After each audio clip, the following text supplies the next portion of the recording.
let's see here. What we got? Stage is up. Our avatars are up. It's just we two this time. No as Shigs. as well as a copy of the game where Shigs is supposed to be. Well, I didn't want to move the avatars around because it sounds like we're going to need them back in position for Wednesday, and it's like, well, I don't want to deal with that. Well, it looks like we're having a talk with the actual game, which We is are kind of having a talk with the actual game. yeah, but the game is like here to respond to us. The game is a metaphor for the game. It's a metaphor of the game. That's I how don't that think that's how works. metaphors work. I have a college degree, sir, and I say that's how I metaphors mean, work. I also have a college degree, and that's not how metaphors work. I have a more of a college degree. I have a master's. Okay, that is true. Therefore, what I say about metaphor is correct. I don't know. Do we want to do a show? No, I want to go back to playing the game and tell all you people to go away, but that would be good for our SEO is I think what it's called. So I guess we'll do the show. Arcio. Yeah, Arcio. Arcio says, "Hey, go do a show." Do you want me to kind of? I Yes, I want you to host. Yes, Yeah, I hesitate to say why I asked host, you but to I guess do. I'd lead. But sure. That's why I asked you to do the show notes because it's like, yeah, no, this seems like the kind of thing where like that you should handle that side of things. Since I'm going to be talking about the game as I'm the one who got to play it. Okay, doke. Well, I, I'm gonna I go. actually didn't. I actually missed my review code. Like on the first day, I noticed it the second day purely by chance because I was not expecting an email on my regular Gmail account, but there it was. We also weren't expecting you to get it, so No, I wasn't expecting it. Like it's been like when we only got one code last year, he's the one that got it. anyhow, here's an intro.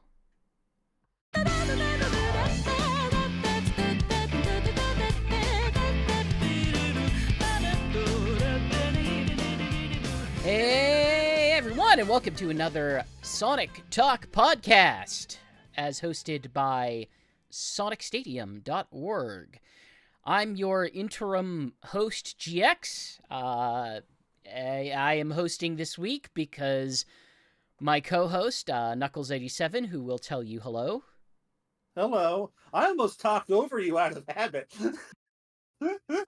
He has played. I have not, but I'm running the tech on this. So, whenever you've got a question, I've got a display for that question. Yeah, we're here with CrossWorlds. Hello, Mr. CrossWorlds. How are you doing today? I'm good. I'm good. I'm good, GX. I'm good, Knuckles. I'm a video game. People have strong opinions on how much I cost and what characters are inside me. I believe You we will know, be talking primarily about that tonight. what's really weird is that the game box is actually opening and closing as it's talking right now. That is odd. You can't see it on Twitch because of the resolution and the angle, but from our angle you can definitely see it, and you're just gonna have to trust us on it. I did not know that sentient game boxes exist. This changes my entire worldview. We're not all sentient.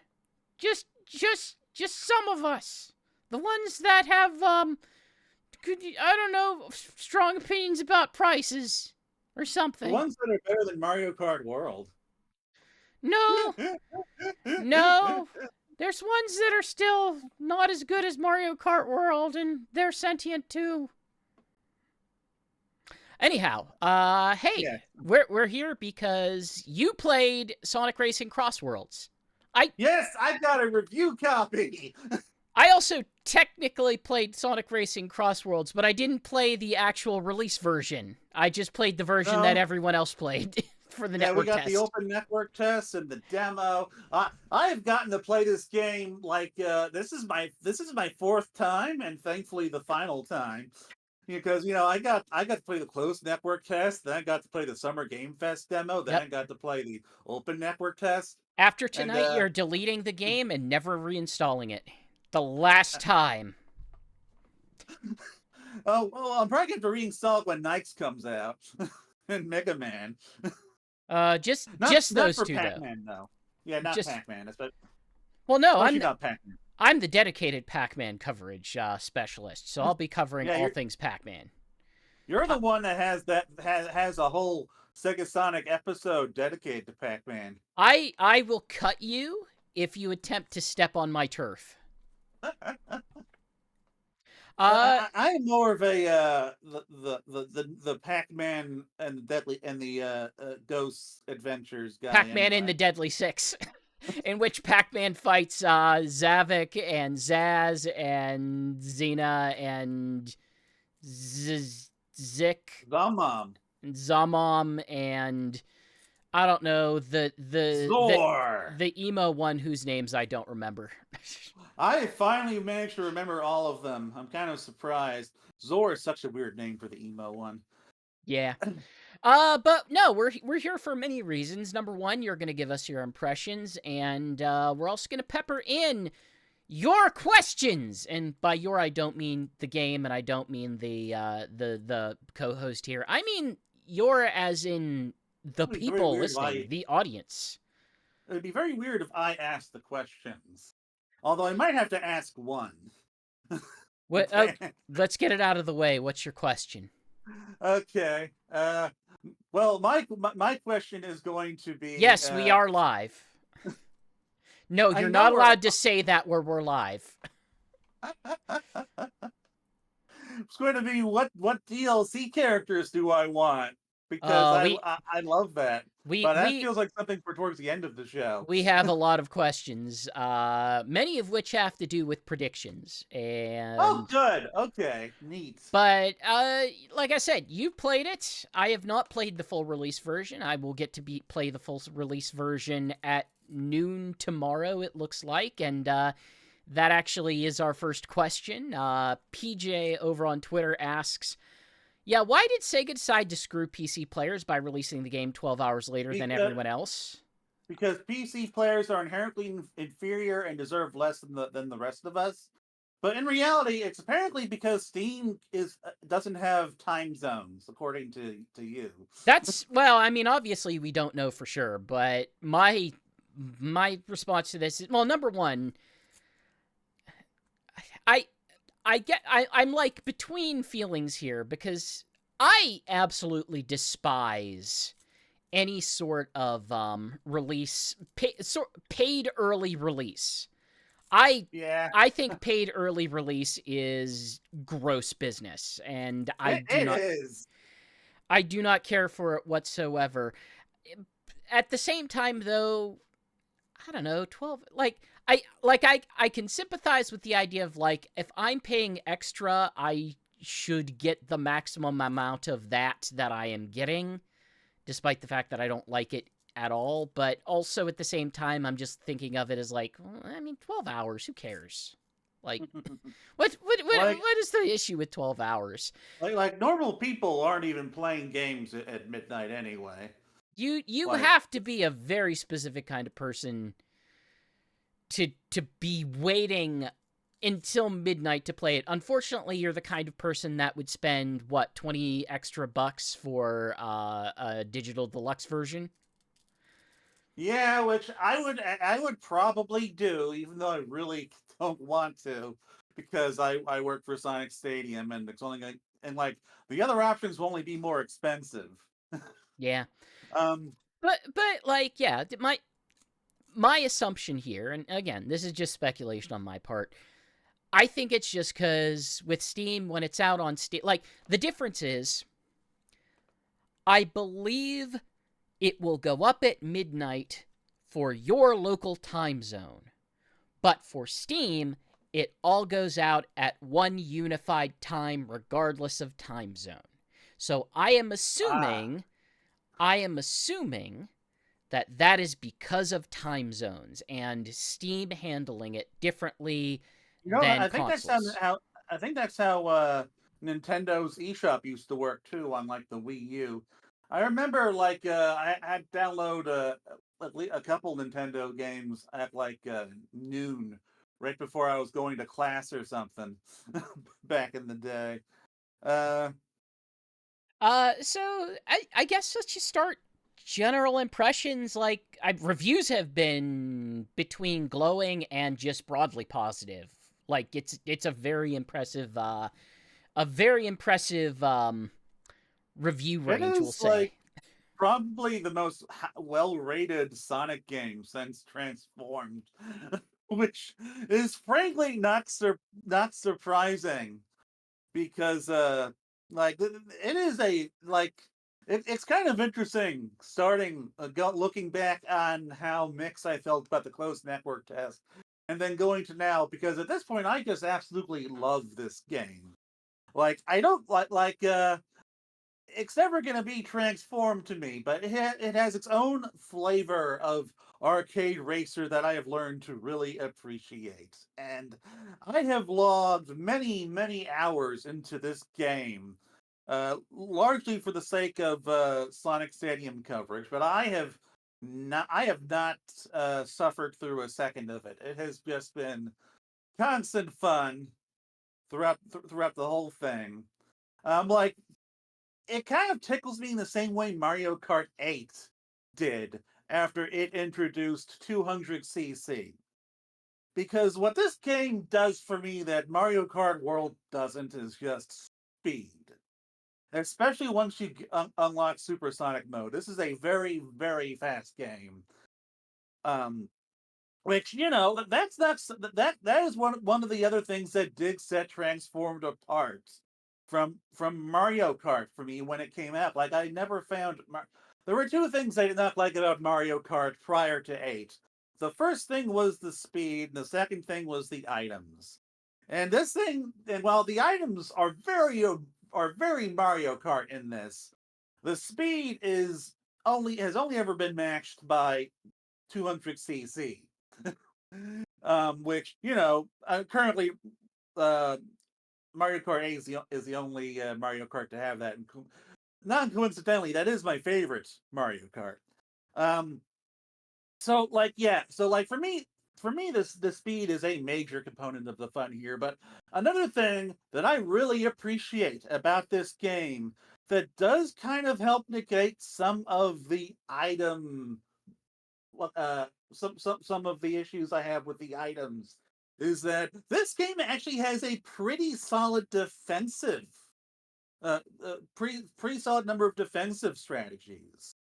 So it's like for the uh for the attacks that will like come out of warp rings, you can like boost that out of those to get out from under the warp ring and avoid the attack. But you also have, of course, the shield item, which makes you invincible for a short period of time. For a short period of time, you have the tornado, which will stop basically anything but King Boom Boom. And so like you've got these defensive items that you are far more likely to get at the front. Oh, and also you can also stop certain things from coming behind you by dropping uh certain items behind you, like the magnet or the spike bomb. But on top of all of that, there's also a gadget that will let you become invincible through drifting. Like if you are able to uh, like with the like with the level with the gadgets that like let you get up to drift boost gauge 4. Once you unleash that, you are invincible throughout the entire boost, and I have used that to save myself countless times at this point. And so, like, it feels like even though the items are way more overpowered than I'd like them to be, like they will just kill your momentum dead, which is one thing I've never liked about Mario Kart, any of them. Um, you at least have plenty of ways to counter them, so long as you don't like waste those opportunities. Well, I guess we can use that as an opportunity to bring in our second question. Twitch over on Twitter asks about gadgets. How long/when did it take you to unlock most of them, especially the technical gadgets? I admit I wasn't paying attention to that. I do believe I have at this point unlocked all of the gadgets because the thing that was well, all of the offline gadgets I should say, because the thing that I used to get whenever I completed a Grand Prix or something that was like build quirks unlocking a gadget, I don't get that anymore. I if I had to guess, I'd say maybe 5 or 6 hours. And But I'm assuming it's the same process as was in the network test, where it's just like you continue to play, you continue to earn credits, continue to like rank up, and then as you rank up, you get more things for each rank. Is that so about in line? we only had the online mode very briefly Okay. during the review process, and I didn't actually get to play it because I know they're going to turn back off. Oh, Um, so but like I know that there are gadgets that I have not unlocked yet that are that so like you can unlock a bunch of gadgets offline by just playing Grand Prix and Race Park and time trials. Any racing thing you do will go towards unlocking gadgets. Uh, but then, of course, there's also going to be a function that will let you unlock gadgets as you level up in the online mode, and I imagine that's going to be determined by like how well you do in that. So like six about think like 5 or 6 hours for offline. No idea for the gadgets that are only unlocked via the world match mode. I'm But gonna respond to one in Twitch chat directly, although I am covering it up, so let's fix that. Uh, I do believe that yes, Antique Legend. Any My understanding, as they have stated, is progress in the demo carries over to the full game, not the network test, but the actual demo. Is that is that what you've heard as well? yeah, I've heard that basically everything but the time trials carry Okay, over to the main game. gotcha, gotcha. Cool. Um, so I guess we should probably talk about I don't know what do Well, you want to talk about next? Yes. let's start off with let's start off with some, we'll say, for lack of a better word, single player content. I know this was a big point of contention, at least on staff, but I know we got one question in. Andy asks, "Is there a story mode or not?" So let's actually go over like what the progression in this game is, like what the various modes are, what there is. Because my understanding is if you are looking for a story mode in the way that Team Sonic Racing had one, no, it doesn't. Like it Yeah, just strictly doesn't. there is no story mode. The closest you really get to that are the rival exchanges at the start of the races. You get dialogue during the races as you attack characters and stuff. But there's no like proper A to B story mode in this. So Instead, it's much closer to Mario Kart pre Mario Kart World, where it's just you've got the GPs, you've got the time trials, and then you've got Race Park. okay, so generally speaking, you could probably expect, if you're getting this game and playing it, you could probably expect to just put your time into the Grand Prix. I will say, I re for as much as I am hungry for racing games to actually have some sort of meaningful campaign with a single player focus, uh I think games need them in the same way that fighting games kind of need them in 2025. I will at least say that I've always been impressed with the rival aspect of the game, and the way in which it kind of recontextualizes what your goals are rather than Yeah. just like, hey, win the Grand Prix. Because normally, like, even if I don't win every race in the Grand Prix, my focus is typically on, no, I gotta get that guy. I gotta get that guy. That's the guy I and, gotta get. that does have a lot of gameplay value in and of itself.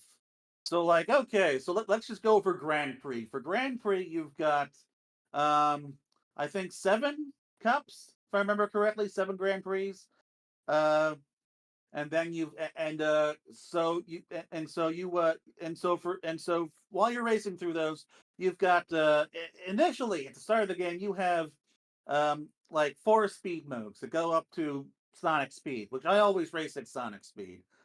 um and you know that and like the challenge between Sonic speed and supersonic speed are very different.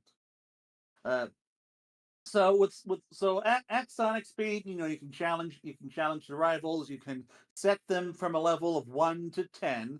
10 is basically impossible right now. I'm not sure how anyone does it. And when you said to 10, like you just get left behind. The entire race, all of your opponents just become like superhuman or something. Like Jeez. I uploaded a video of me taking on a level 10 rival. You know, I wanted Silver to get a win, and so I played as Shadow, and he was my rival. And like ultimately, I was like able to win 1 match, and but I just could not keep up with them the majority of the time. And so you know you've got that level of challenge to kind of keep you coming back. But then, of course, you also once you beat all of the cups in Sonic Speed, you then unlock Supersonic Speed, and like the game specifically tells you for this level of speed, you need to start braking. You need to drive differently at this speed, and that completely changes how you approach the tracks. And throw the different levels of rival in there, and like you can get a very different kind of game from that. So it looks like you can manually set your rival level? Yes, you can set it to 1, or and you can set it to 10. Once you beat a rival, the game will challenge you to increase the rival level by 1, but you can just do whatever you want with that. Okay, I don't think that was something in the network test. I thought it kind of It was dynamically. not. You could not pick your rival in the network test. Gotcha, gotcha. You know, it was completely random, and I figured that's how it was going to be in this game, but it was not.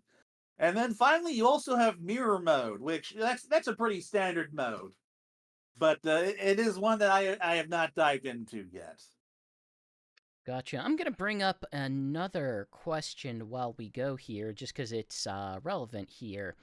MFA over on the Discord asks, do you like the change made to Grand Prix mode where there's only 3 tracks before a gauntlet of those tracks? Yes, I think that ending the Grand Prix with a gauntlet is pretty cool. It's Like, it's a really neat structure because you still wind up playing 3 laps of each one, but it does feel like it builds to learn these tracks and then use that to master it in the final race. yeah. One thing I do appreciate about that is like technically like you only get normally in most racing games you do get to play each track 3 times, and over the course of those 3 times you will generally like learn it or remember it, and then like you can, you know, alter your strategy a bit by the end. But with this, it's like okay, you're familiar with all of the different tracks, so you know, here it is one more time as a finale, and it feels really cool just going through all of those tracks at the end of the Grand Prix, just kind of like as a final challenge. It feels like like properly climactic And it and it's it better than just like another original course. and it kind of seems like there's a degree of replayability to them that you don't always get for racing games. I know Mario Kart has the weird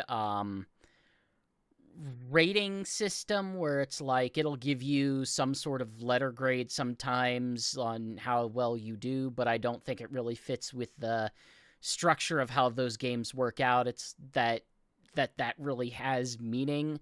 But this one I don't has think I've ever paid attention to that. yeah, this has the multiple rivals that you could play at or that you could play against. It has all the different characters obviously. It will technically change each time because of the CrossWorlds aspect. But there's also red rings and Yeah, yeah. mu- So much in the same way that a lot of a lot of standard Sonic games these days just go ahead and hide like, oh, find 5 red rings in this one. You have to do similar in these stages. In fact, Micah asks, do the red rings in Grand Prix mode do anything?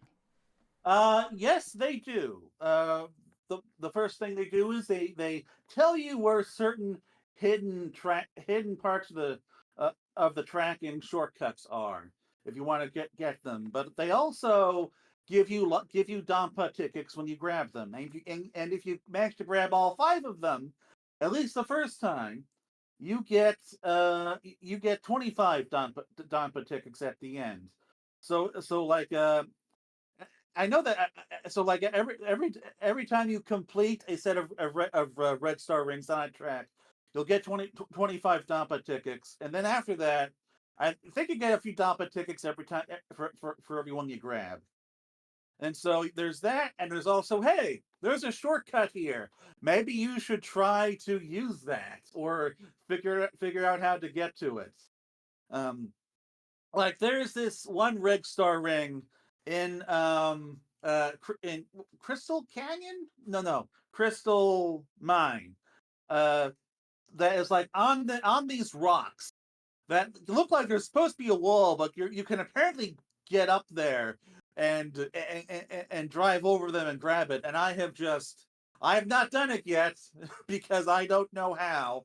I haven't found the shortcut or whatever for it yet. Whenever I'm racing, I have other things I'm trying to do. But like yeah, like they just kind of encourage you to explore the track, and they give you the in-game currency. Uh, so the big hook for this game is the actual cross world aspect of it. The fact that like most stages are you do a lap of the primary stage, you do a lap of a crossworld stage, then you do a lap of the primary stage again. Like how do you feel about that? I mean, I think it's a wonderful track gimmick.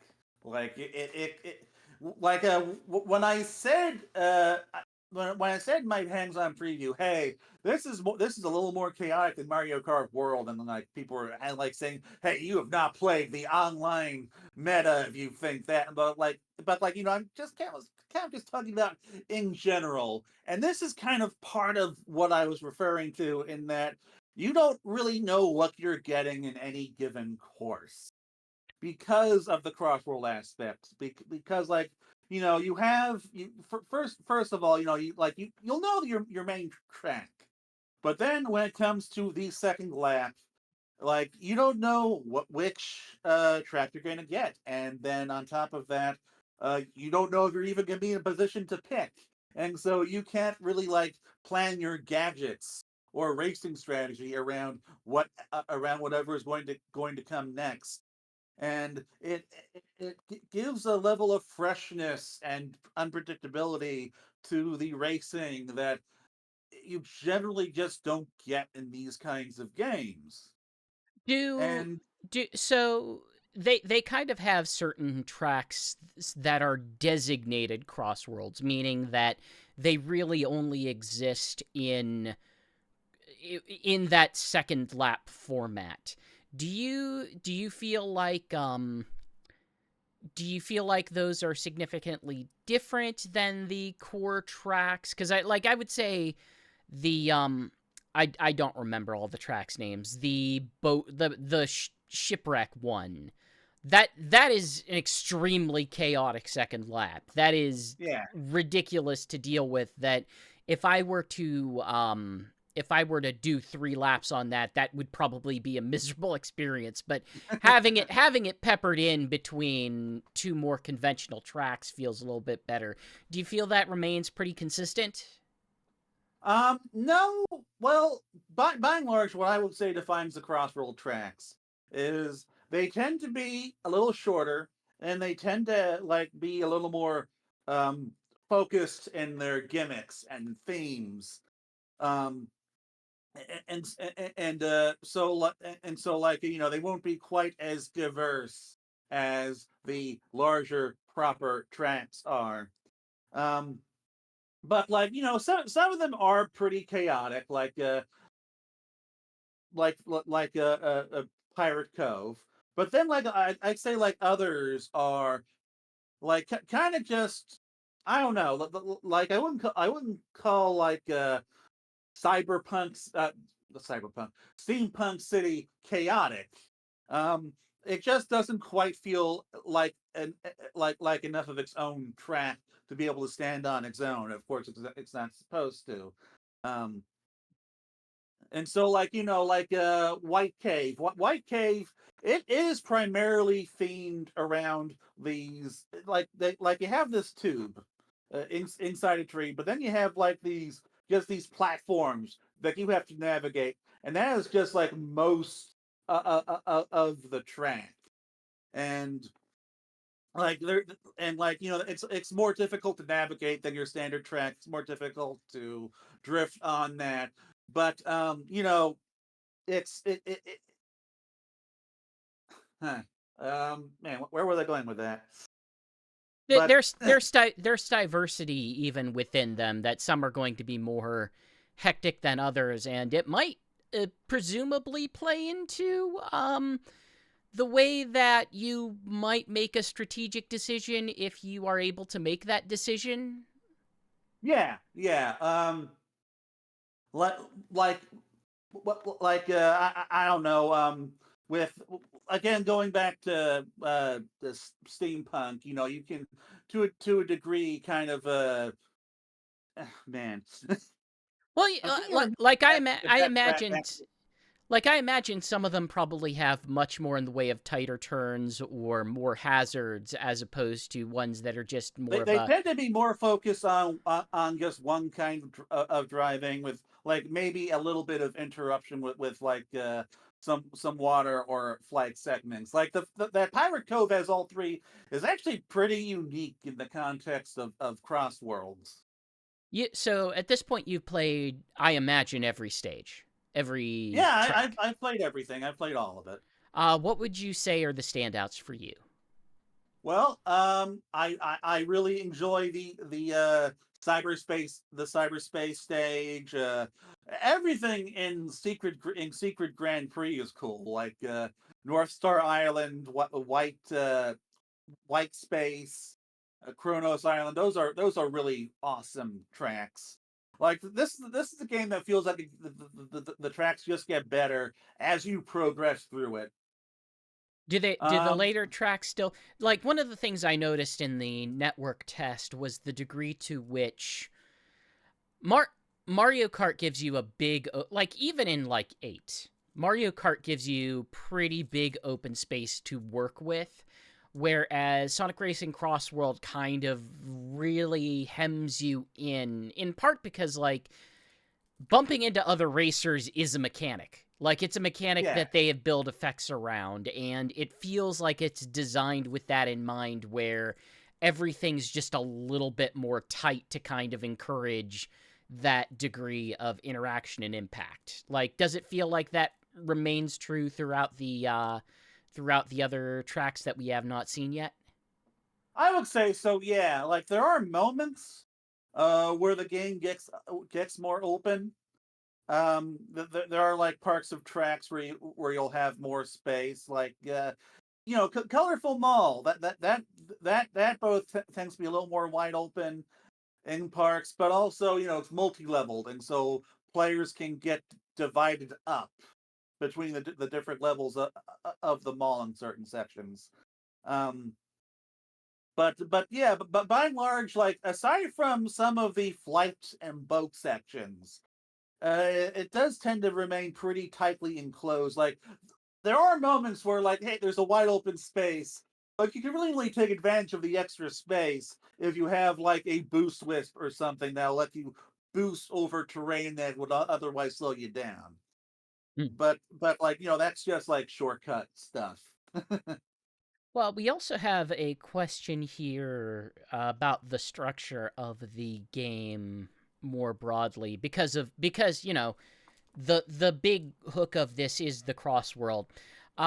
Johnny Plays asks, is there a way to play an individual match with the option to disable the crossworlds? Yes, Race Park. Race Park is basically like the Smash Brothers local multiplayer mode, where you can turn off any item that you want, and you can turn off any crossworld that you want. Well, okay. It sounds like you can set up custom matches in a way that you can't You, necessarily for a Grand Prix. okay, you cannot outright disable crossworlds though. The only uh, you can disable all but one crossworld, but you can't like do um three laps on a single track. Okay. I Like if you try to disable all the cross worlds, it will automatically turn at least one back on. so you And the could so same you so you could not set up a race where it's like I am the absolute sadist. I want to have 3 laps on a Patos because I'm a broken person. um You wouldn't be able to set up that race outside of like the time well, attack. I guess I guess there's one thing I didn't try. So so you have to have one cross world on, but I imagine that if you want to race that if you want to only race on Apatos, what you can do is you can turn on Apatos as a cross world and then select Apatos as a track, and then that should give you Apatos 3 times. Okay. So you can do that in Race Park. I don't know why you would, but that should be possible. I will have to look into that after the after the episode. Maybe I'll upload something or something. I don't know. Um, but I just know that you have to have at least one sort of crossworld selected. So that, but since you can pick a regular track, that might be a way to do it. Did you, Um, anything else that you would want to say specifically about uh oh it's called Race Park? I'm trying to remember the name of it. yeah, Race Park. Race Well, Park. yeah, like I ran through a Race Park for about an hour. I recorded almost the whole thing for YouTube. Um, and so Race Park is where you're gonna want to go if you want more options with your racing, whether it be in single player or multiplayer or online. Like Race Park is actually a pretty important part of the game because like of course there are that's where you can access a variety of different match types. There are team based race types in there that you can play offline or online and in single player. There's like grab the rings or team attack or like tapping teammates and stuff. If you played the Persona Festival, then you've already experienced some of this. And this is also where you unlock certain vehicle types because Race Park also has a rival system, its own rival system, where you like your rivals are like these cyber team, these cyber versions of the game's main characters. Um, They all have like, Tony Stark's heart. yeah. Um, these are like something that Dodonpa made, apparently, and It's fascinating that compared to like Team Sonic Racing, it actually shows you the link between your teammates in a way that yes, like and I really appreciate that. This was again something that was in the Joker Festival, but it's very easy to identify who your teammates are in this game. But so race park, so for race park, you have to beat these rival teammates 3 times in order to unlock their vehicle, and this is how you unlock a whole bunch of vehicles. Are I think about a dozen. is that typically how you would unlock vehicles in general? Is through Race Park, or would you get it No. through the Dompa tickets as well? You also buy other vehicles through Dampa tickets. Like So are there some and some, or are they just multiple options for each, or is it like there what are are we looking at? some are Dampa tickets and some are this mode. Gotcha, gotcha. So Um, different sets for different parts of the game. and by the way, you can also play as these characters by unlocking their skins in the friendship mode, which is not as cool as as it sounds, because you basically just you get characters I'm sorry, Dampa kids. tickets. Friendship is not cool. It is not cool. Basically, for friendship mode, the characters have these hearts next to them, and as you give them Dampa tickets, the number on their hearts goes up, and you give them a certain number of Dampa tickets to unlock something associated with the character. Oh, Now, wait. Does this game have a dating sim in it? I mean, you can pretend that you're dating Shadow, but And like I will. all you can actually say, all they actually do is like they make a voice clip, and then you get either like a nameplate, well, you get like you can get a title. That's the first thing that you get. You get decals, and you can also get their cyber skin. Okay, so effectively, it's they've split a lot of the cosmetic aspects into specific characters and going on like different trees for each character for what you would get. I mean, I would call it a tree. It's Like a a straight path. line. Yeah, Path, a yeah. path. Campaign might be the wrong word, but like, yeah. But going back to Race Park for a minute, though. So yeah, so for Race Park, you have all these different modes that you can play exclusively in that mode. But that's also how you play individual racetracks. Like there in Grand Prix, you only get to play Grand Prix. You have to play the full 4 races. And for time trials, I mean that's just time trials. So if you want to just play one match, which is just like 3 laps on a regular track and a CrossWorld, that you do in Race Park, and you can, and like I say, you can set it however you want. You can set the character speed. You can do all that stuff. So like that, I suspect that once people beat the Grand Prix, that's where they're going to be spending a lot of their time. And I imagine Um, it's probably worth it to do so if it has its own set of unlocks. Yeah, it is. And like I said, you can do it offline or online. Like there's actually like more versatility to it than the regular Grand Prix, which is also technically 4-player multiplayer, local multiplayer if you want to do it that way. Well, I guess it's been a while since we've had a question. You might not be able to answer it, but we'll bring it up anyway. There was at least a couple I can't answer. Yeah, there's a couple that just based on personal experience you might not have been able to experience to answer. We got a question in from Crazy Copter who asks, can at least 2 players locally on one platform play online, or is local multiplayer limited to offline modes? Yeah, I have no idea. Oh wait, actually no. Um, well, okay, so technically I have no idea.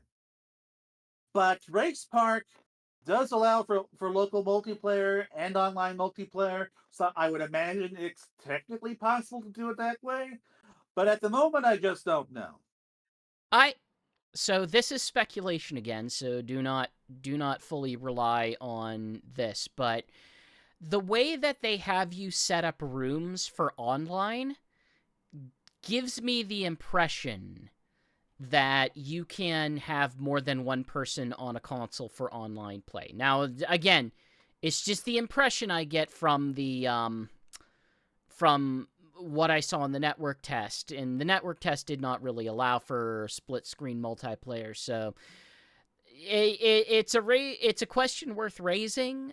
I guess we don't have an answer for it at this time, but I would say I I would put the odds as just slightly better than 50%, but just slightly. Yeah. Just a mild lean on that. So, Oh uh yeah, and this also reminds me that Frenzy Time. There's another way this game is freaking chaotic. oh, Frenzy Time was in the network test and it was Yeah. nonsense. Technically, that's something that you unlock after you beat uh first 6 Grand Prix. Really. They Yeah, like yeah. there's a lot of unlocking and advancement throughout this game. It seems like the progression is balanced significantly differently than how it was in the network test. Well, I know the network test, like you got the monster truck gadget online. I got that offline in this game. Okay. Oh, So uh yeah. in regard to gadgets, in regard to gadgets then, what would you say what are the kinds of loadouts that you have particularly found useful or interesting, or what are some gadgets that haven't been shown off otherwise that you think are worth highlighting? Well, I've been showing off the gadgets I think are worth highlighting, but basically, basically, like anything that helps me with my drift and my handling, I love. Um, and so like I was saying earlier, a level 4 drift will make you invincible for a period of time, in addition to giving you a massive boost.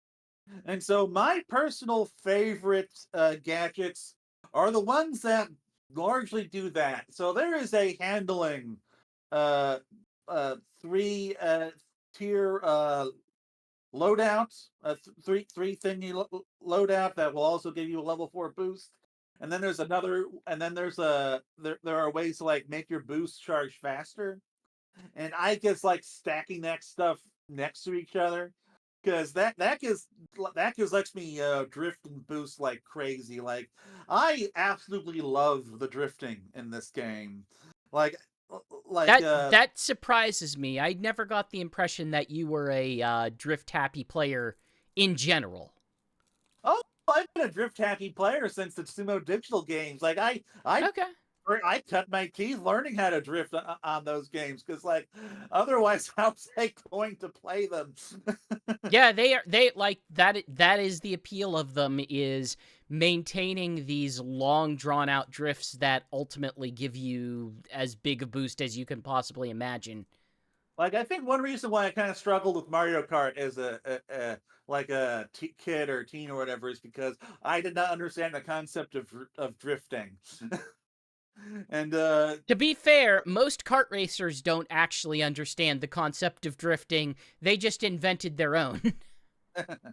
but Sonic and Sega All Stars Racing, that made me learn, and then transformed to make me learn better. And Mario Kart 8 did the same. So like yeah, I'm a big drifting guy, especially since like in a game like this, you can only like go really really fast if you really know how to drift. Gotcha. um. We had a question about a specific gadget. I don't know if it's anything that you'll be able to Oh answer, but yeah, I we'll saw that question. yeah, we had a Bring question it up. from Twitch who asks, desperate for details on Ultimate Charge Inferno, the one slot gadget no one seems to have so far. What does it look like? What damage does it do? We know it's a level 4 attack, that's all. Yeah, Is this anything you've seen? Is the this reason why no online? one has it, Is the it reason why online? no one has it Okay. is because no one has it. Like Okay. it is. I like as far as I know, I've unlocked all the gadgets. I looked around for this one. It does not appear to be one of them. So I can only assume this is something that you unlock online. Okay. Is this just something people have found through data mining or something? I've never heard of it before, so I have no idea. Gotcha. Like, I imagine it could have been like one of those online manuals that Sega posted or something, but I don't know. Okay. So no, sorry, we do not have any information on this one either. Uh, so have you had a chance to play it in actual multiplayer at all? No, I have not. I have not. I have not been in a place where I can do proper multiplayer. Does it seem like So they set it up otherwise? Like it looks like they at least give you the opportunity that if you wanted to do a multiplayer Grand Prix, that you would be oh yeah, able to set one up. you can do a 4-player multiplayer Grand Prix, no problem. Okay. Yeah, that's I imagine like it seems like almost everything that the game offers in terms of modes it offers both as the single player experience or the multiplayer experience. Yeah, And I'm then not. and then my understanding is like if it's just an offline Grand Prix, it still has the rival system. It's just that that's the rival for everyone. I have Is no idea, honestly. Like, gotcha. it's just not something I've been able to check out. Um, I've got to imagine that outside of World Match, the main focus is just on the multiplayer. Sorry, it's just on Race Park. Gotcha. Well, I'm going to bring up one more question just so we can get it out of the way, and I believe the answer is going to be a shrug. I don't know. So Knuckle asks, is supersonic speed available in online matches such as ranked? And I'm Okay, so again, I don't know about ranked, but I do know that supersonic speed is usable in Race Park. So I would imagine that that would be a way that you can uh, it that you can take supersonic speed online if you can't do it through World Match. is it something that you need to unlock or is it available immediately? Supersonic speed you have to unlock by beating the Egg Grand Prix. Okay. That's that's not the secret one, so it's you don't have to beat them all it sounds like. No, no, you unlock a couple of things when you uh, uh, uh, get the Egg Expo when you beat Egg Expo, and you do have to actually beat them. By the way, you need the golden trophies, otherwise it doesn't count. Gotcha. Uh, I guess let's shift gears to acknowledge the pun but not dwell on it. To a topic that is near and dear to your disgusting, insufferable heart. Let's talk about vehicles and characters. Okay, what about them? What jumps out at you? What jumps out of Oh, like a lot of this will come down to like okay, what about animations? What about visual design? What about the rival interactions? Like what well, stands out to you there? okay. So, like, I will say that like Zavik is a lot better than I thought he'd be. Like, I'm really appreciating the inclusion of the Deadly Six now. Well, like Zavik was great in Team Sonic Racing. I just don't think people, you know, like Team Sonic Racing enough to appreciate how good he is in that game as well. But Zavik can be good. all of the chaotics are very fun. Like they are definitely just the goofballs of the Sonic universe, and this game really kind of solidifies that.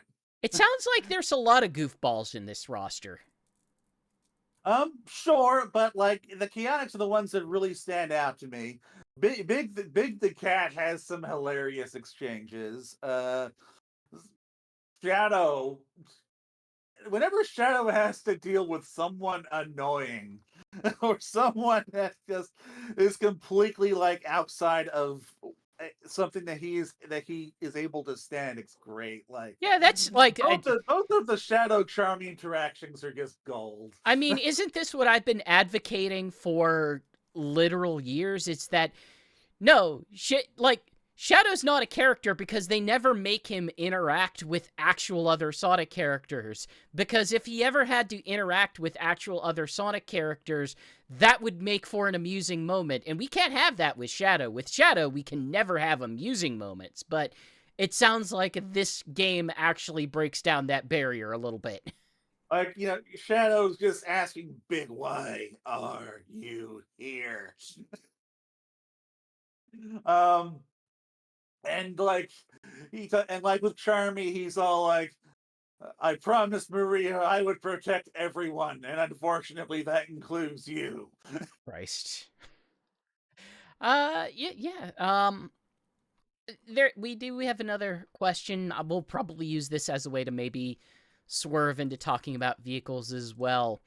Uh, Obviously, hey, this is probably just going to be opinion. What is the most balanced character plus vehicle combo? What? Oh man.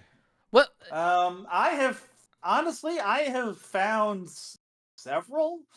Like, I don't know, like throughout the course of the game, I have been doing lots of mixing and matching of characters and vehicles, and in part just to like, this is what this video needs. But then also it's like, well, I just love handling vehicles, but oh no, handling vehicles don't have the speed I need for time trials.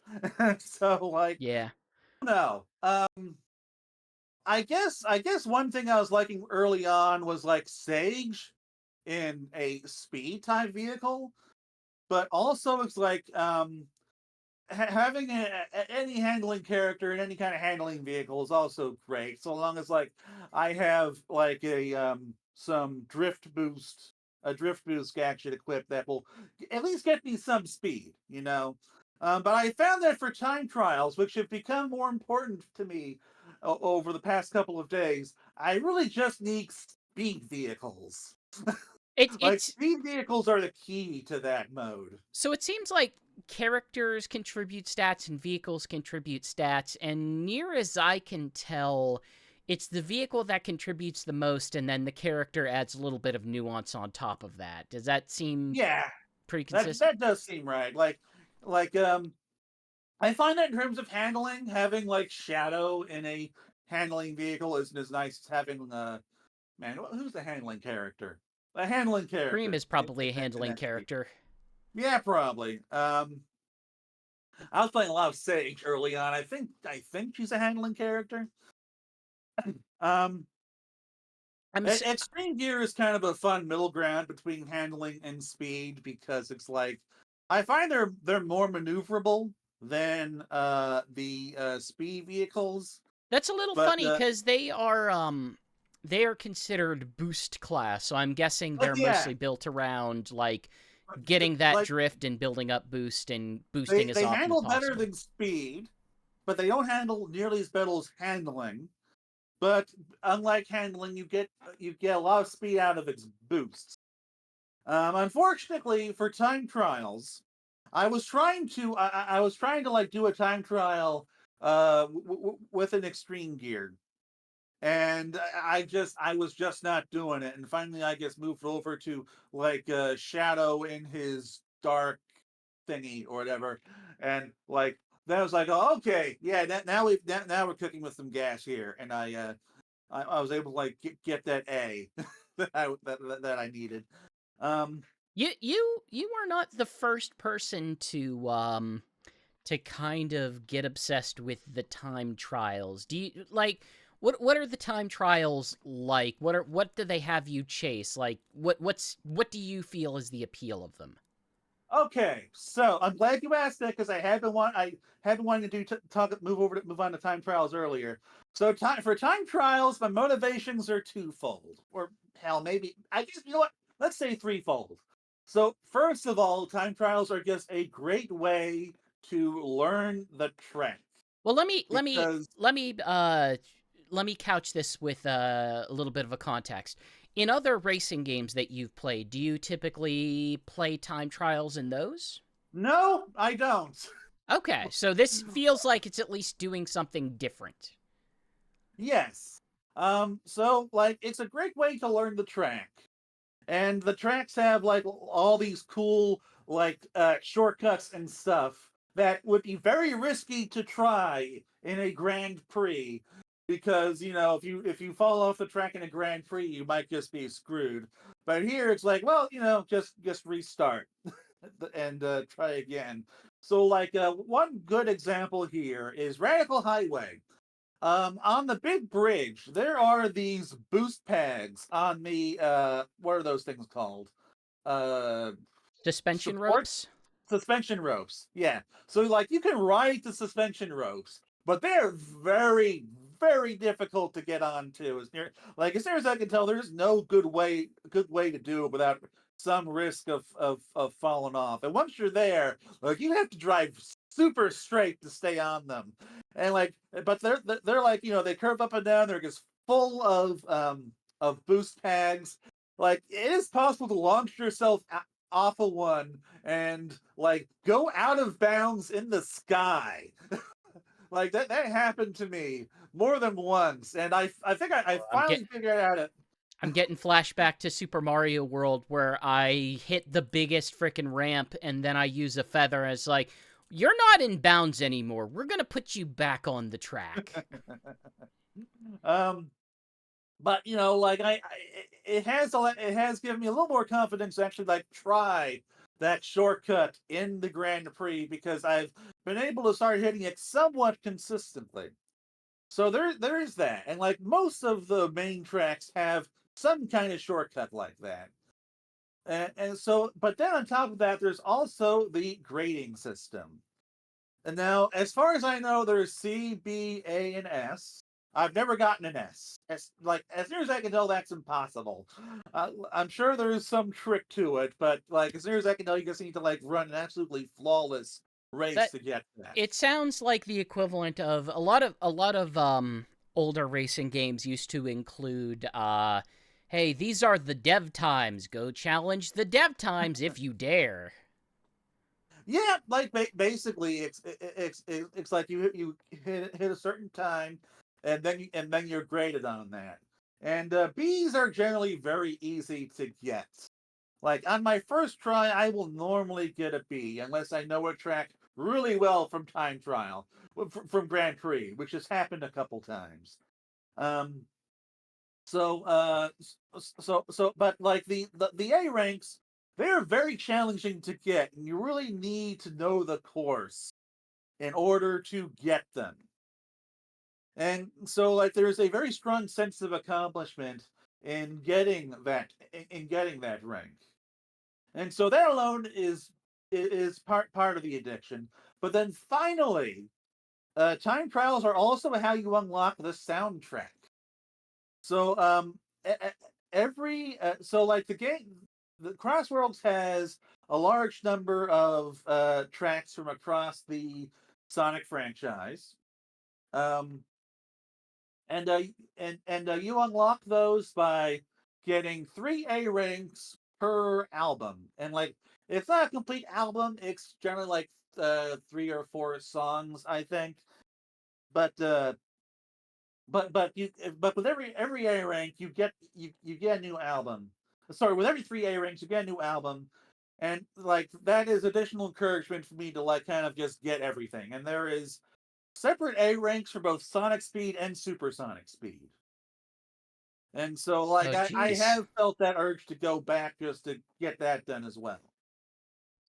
Well, that leads us into a question here from Devin, who asks, "Is the jukebox an unlockable feature, or is it there from the start?" So the jukebox itself is there from the start. Now, when I first was checking out the game, I believe early on, there wasn't a whole lot of actual music unlocked. Like you get the Sonic Freerider soundtrack, and you get like at least the first Grand Prix, from the start or close to the start. Okay. And you also like have certain things like the Crazy Nuts song, which by the way that gets copyright, that has a copyright thing on YouTube.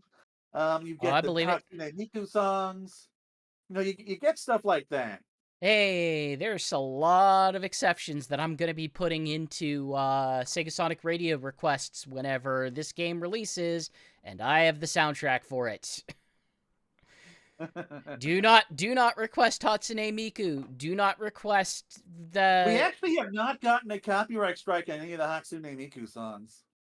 It's just Sure, craziness. but also no, I'm not doing Hatsune Miku. Like, no, I'm not risking that because that seems. I've gotten copyright. Well, not strikes, but like warnings, like demonetization warnings. Anytime I've played the Hatsune Miku rhythm games for a stream. So no, we're not doing that for Sega Sonic Radio. Just as a Uh, heads up, everyone. but Uh, as near as I can tell, the only trick to unlocking the uh, actual like CrossWorlds in-game music is just beating the Grand Prix. okay. Because by the time I had beaten all of those, I had all the music. So it would be like in Sonic Frontiers whenever they added the ability to change music, and it was like, yeah, hey, we scattered all these music notes around, and you would collect one, and it's not that it's like a new song for the game, it's that like, hey, this one is we've included live and learn. You can set the background music to live and learn by using the D-pad or something like that, right? Yes. Unfortunately, Jukebox does not work quite that well. So basically, in order to play music from it in the game, you have to set it to a lap in the jukebox. And so there's lap 1, 2, 3, and you can set either a specific album to a specific lap, That's interesting. or you can like put certain songs from multiple albums into favorites and set that in where you can like do favorites and albums and for different laps. That's And interesting. then So from you there, can so basically a single race you would set a specific background music per lap? Is it that well, no, individual? not a single race, no. So like in the jukebox, you can set the album or favorites to Oh, laps 1, 2, 3, and then it selects from one at random while you're playing the game. so you pick from like a trio and then it uses that trio. Or am I Yes. understand? Okay. Okay. Like so lap one, if I set the if I like just select the album that has all of the Sonic music from across the franchise, like it will randomly pull from that for the first lap of each race that you play. If I set the Hatsune Miku songs for the second lap, it'll randomly pull from that for each second Oh, lap of Cross okay. World, and Okay. so on. Gotcha. So there is the granularity of setting per lap, but it's not that you get to pick a song per lap. It's that you get to pick a classification of song per lap. Yeah, like either album or favorites. Which, like for favorites, you can like set that however you like, but it's still going to be random. Like for my Sonic, for my Blue Star video, that's I think still uploading. Like I set I filled up my favorites with all of the Sonic Riders tracks I have unlocked right now, and I set that for all 3 laps, and it just pulls random songs for each one. Okay. So you can kind of create your own playlist if you want, not Yeah, necessarily in order, but just like, hey, these are all the things I like for these laps. Just go ahead and choose any of them. They're all what and I like want out. each song has a final lap version. So like if you want to like make your favorites all final lap versions and then set that to the final lap, like you can do that. Okay, yeah, they But that But there like, was unfortunately, it's not as versatile as Ridge Racer is. Where you can like just select what at the start of a race. So Yeah, that is unfortunate. but it sounds more involved than like it felt like maybe I'm crazy. Maybe I'm forgetful. But it felt like it almost always used the same final lap music in the network test. Like it was all Yeah. set to a specific one. Am I misremembering that, or did I? Well, I do believe that the final lap songs can sometimes sound similar. Maybe that's it. Maybe I was hearing something and it was actually somewhat different than I remember. Do you have strong feelings about the music selection in this game? Um, I'm enjoying it so far. The Sonic Mania selection was great. I've really grown to love most of the original music that they made for it. Um, We do have a I question coming in. Glimmering Moonlight asks, "Are the soundtracks really different from the open network test?" And I'm guessing the answer is no. no, That not from the was the open final network music. test. Yeah, that They're was the they're final they're they're music. they're, they're changed from the closed network test as near as I can tell. Which People had strong opinions about the closed network test music. So, by and large, I found everything from that has gotten better, including the music. Um, some standout tracks for me have been the Blizzard. Was it Blizzard? Dang the snow level, the Snow Eggman level, Urban Canyon, Wonder Museum, Kronos Island, Mansion's pretty cool. Let's see. Not a huge fan of White Space. That's because I'm not a huge fan of the music from that in general. um, but let's see. I think Steampunk City is pretty cool. Yeah, Steampunk.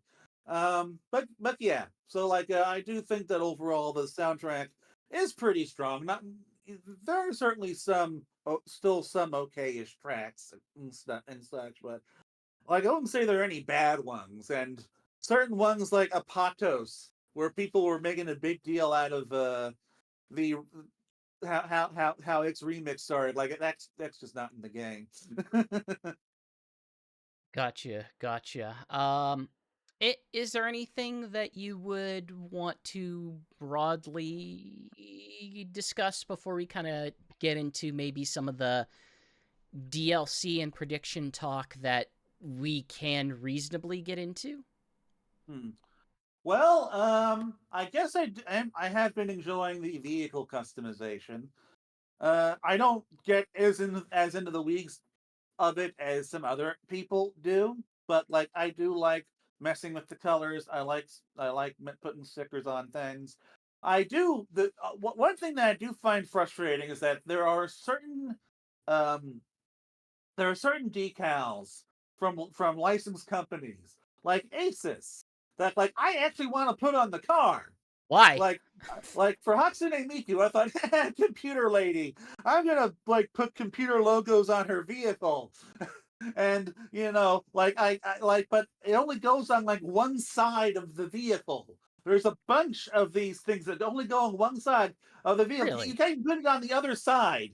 So it's like it's just gonna be asymmetrical. And at that point, I'm just not gonna use the Asus decal. Is it just like so is it this just like you have a limited number of them that you can only put on one, Oh or is it no. just that they have a dedicated location that you are allowed to put There is them a on? dedicated location on the vehicle for these stickers. That's And weird. That's very yes. weird. And again, you can't even put them on the other side of the vehicle to make it symmetrical. And so no, I'm not going to put the Samsung 9900 Pro decal on one side of my Hatsune Miku Extreme Gear. Like I Uh thought it would have been funny if I gave her. I don't know if that's a Samsung thing or if that's a cell phone thing or a computer thing, but just give the computer lady computer stuff. But I guess God, nope. the decal stuff in this is real stupid. Like what what is going on with them? Like it almost feels like, hey, we have desperately opened this game up to whoever wants product placement. Like, Yeah, I can only assume that it's just a product placement thing, but there's like some really weird Japanese stuff in here that we get. Like, there's this thing with this blue penguin that actually looks really oh, cool. well, yeah, well, the blue penguin, that's from, Don Quixote. I'm Okay. pretty sure that's the Don Quixote mascot from the discount store series. You would know them from the Yakuza series, which they also appear in. If I played those games extensively, which I still have not. Have you Um, played Zero?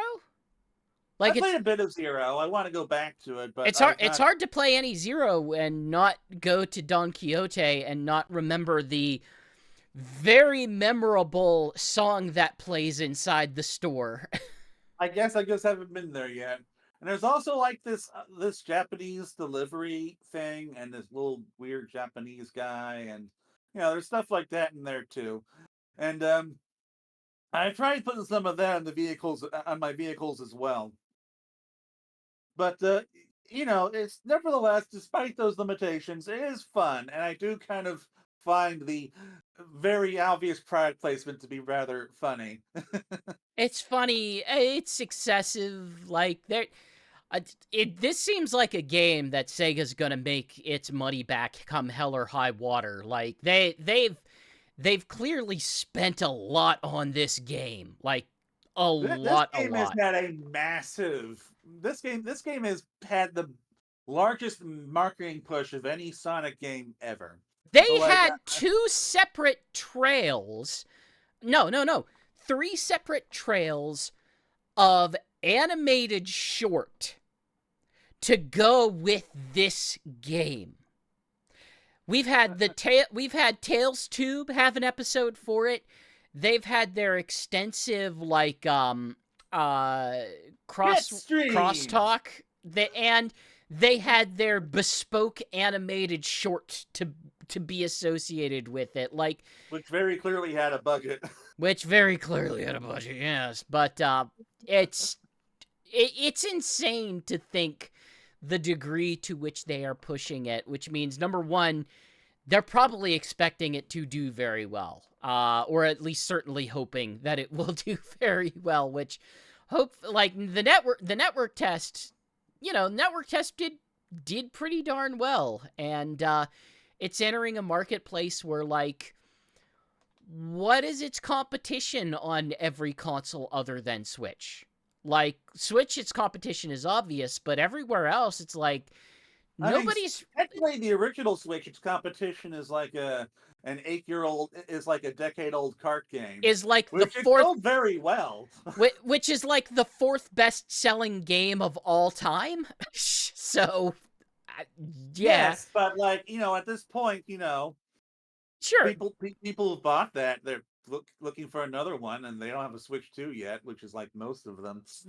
But yeah, but like, Sony isn't trying to make kart racing games. Microsoft has their racing series, and it's a little bit more arcade. Now, arcadey might not be the right word, but a little bit more approachable than Gran Motorsport. Turismo.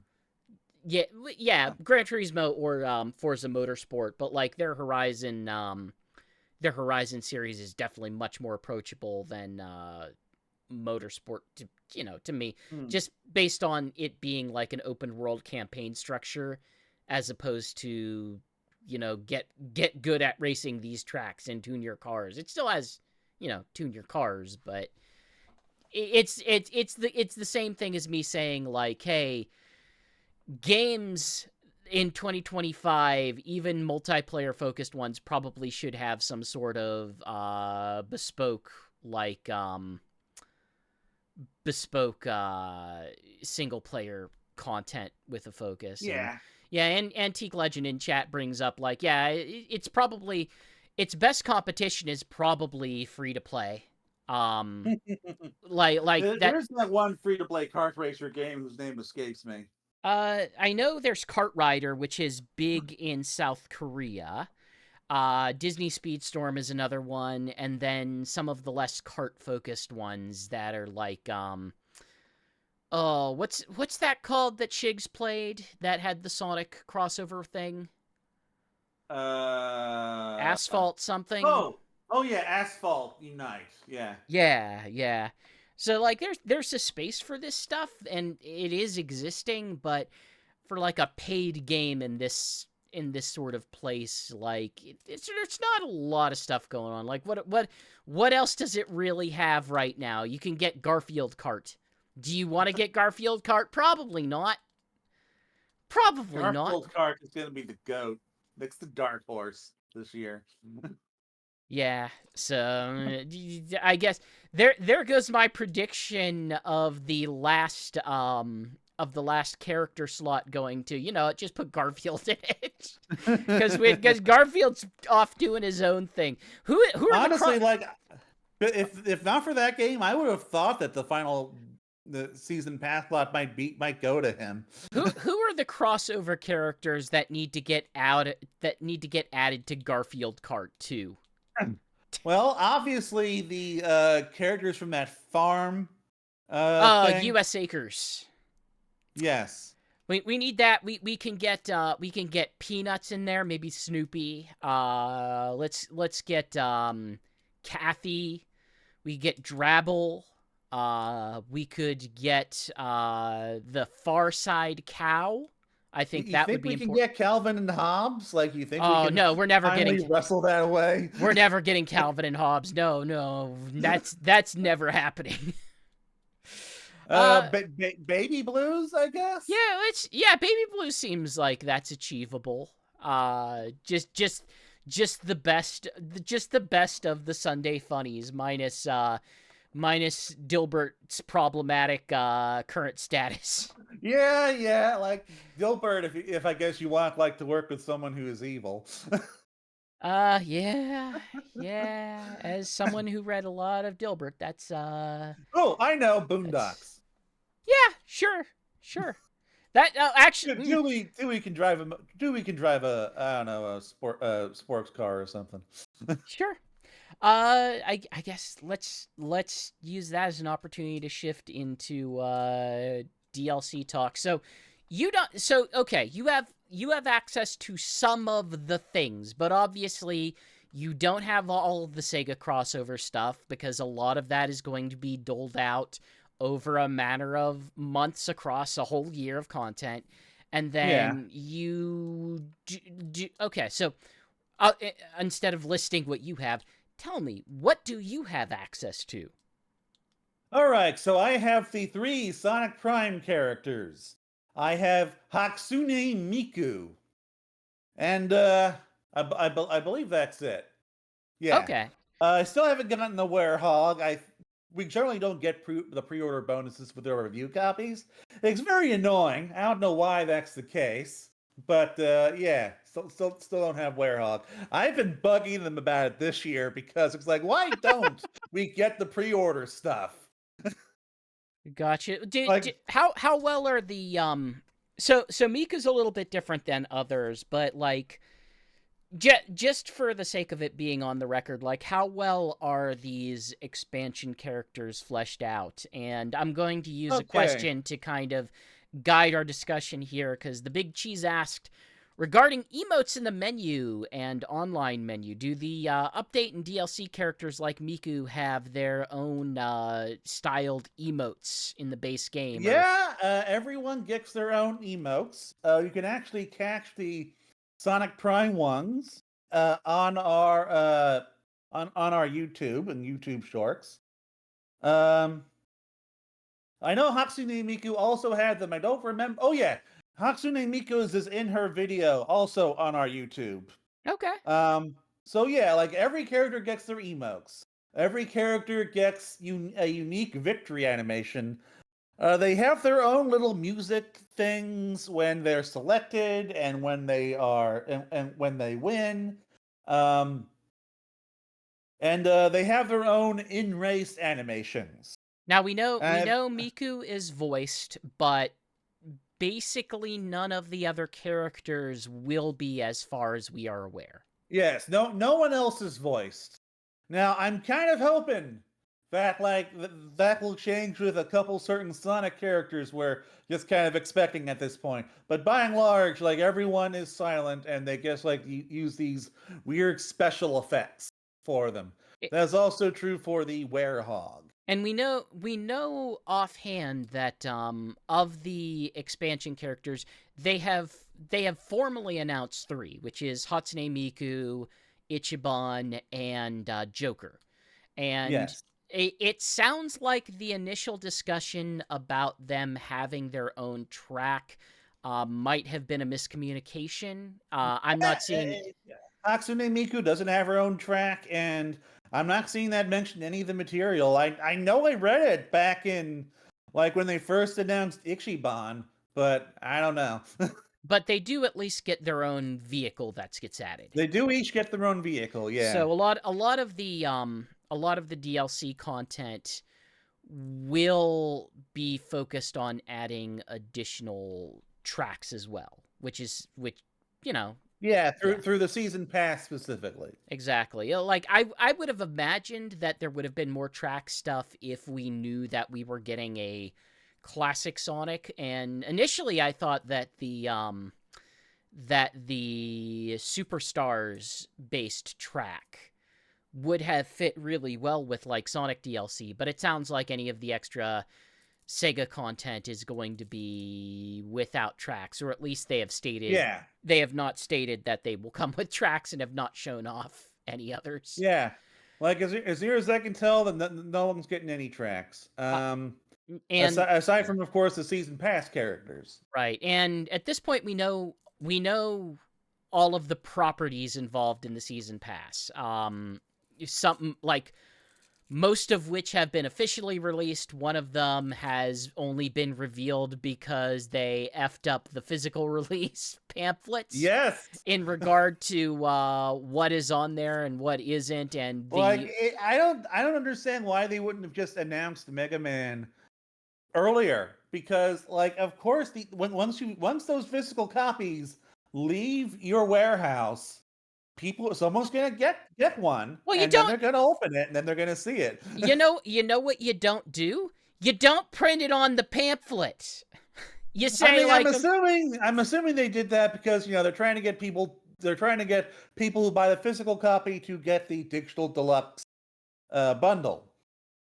uh, Um, I mean, I don't. I mean, they still want to sell season passes. Like that's what the advertisement is for in the little yeah. pamphlet, is to actually get the season pass, whether it's part of digital deluxe or not. I don't think we know if physical gets the ability to do the digital deluxe upgrade. I Do we? mean like I would be shocked because that has been the case with every other Sega release. Not all of them. I don't think Frontiers lets you.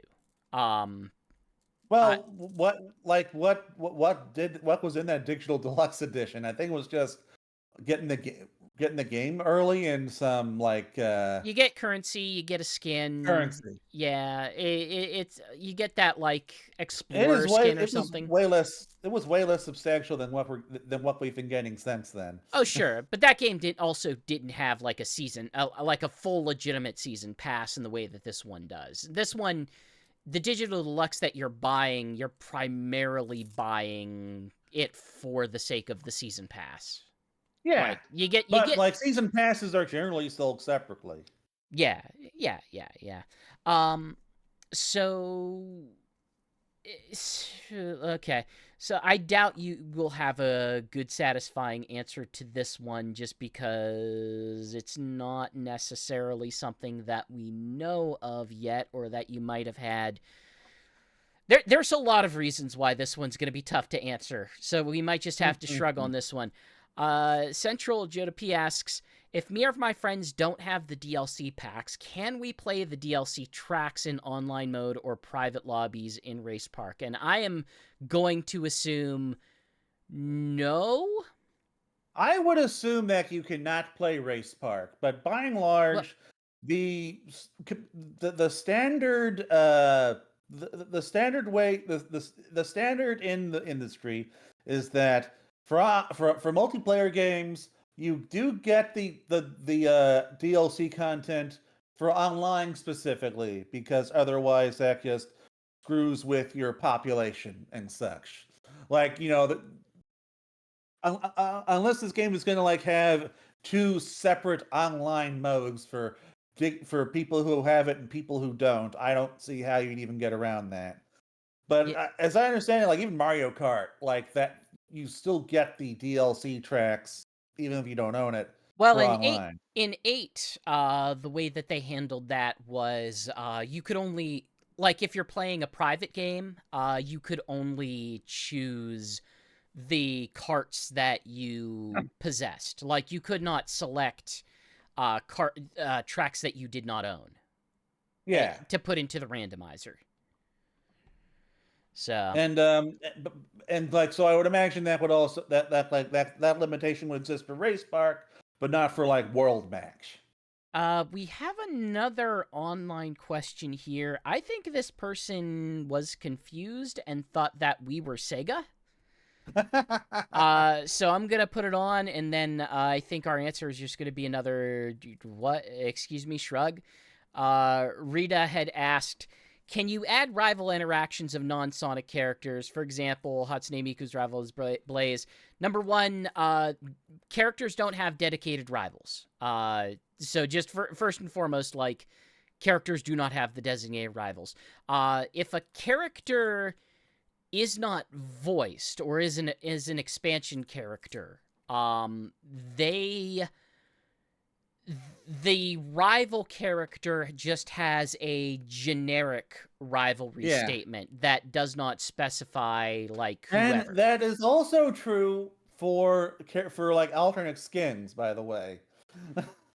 Oh, um, alternate skins just give you the generic interaction. Yeah, like if you play as Corrupted Sage, then like you could actually have a regular Sage as your rival, and she will Really? give you the generic response. Yeah, and as I understand, that's also the how it works with the cyber skins as well. Okay. That's an interesting way to handle that. That's not what I was expecting out of it. Uh And I I do want to add that Supersonic doesn't have any rival interactions either. Okay. Okay. And Supersonic is like, "Hey, get all the Grand Prix." Yeah, and once you and his big thing is that he's freaking invincible, which I love. It sounds like you can it sounds like the way that they phrased it is you might not be able to use him online. You cannot use him online. He is a Grand Prix only character. Okay. So if you want to just F around in the same way that you would F around in Sonic R, that would probably be what you're doing. Yeah. Gotcha, gotcha. Also, hey, just as a heads up, we are not Sega. And no, we cannot add anything to the game. My hope, A modder might be able to. my hope is, like, obviously I don't expect any additional rival interactions through mods, but I am hoping that, that modders will be able to add just basic voices to the characters for their little, like, exclamations while doing tricks and stuff. Like, that's the kind of stuff that I am at the very least hoping for.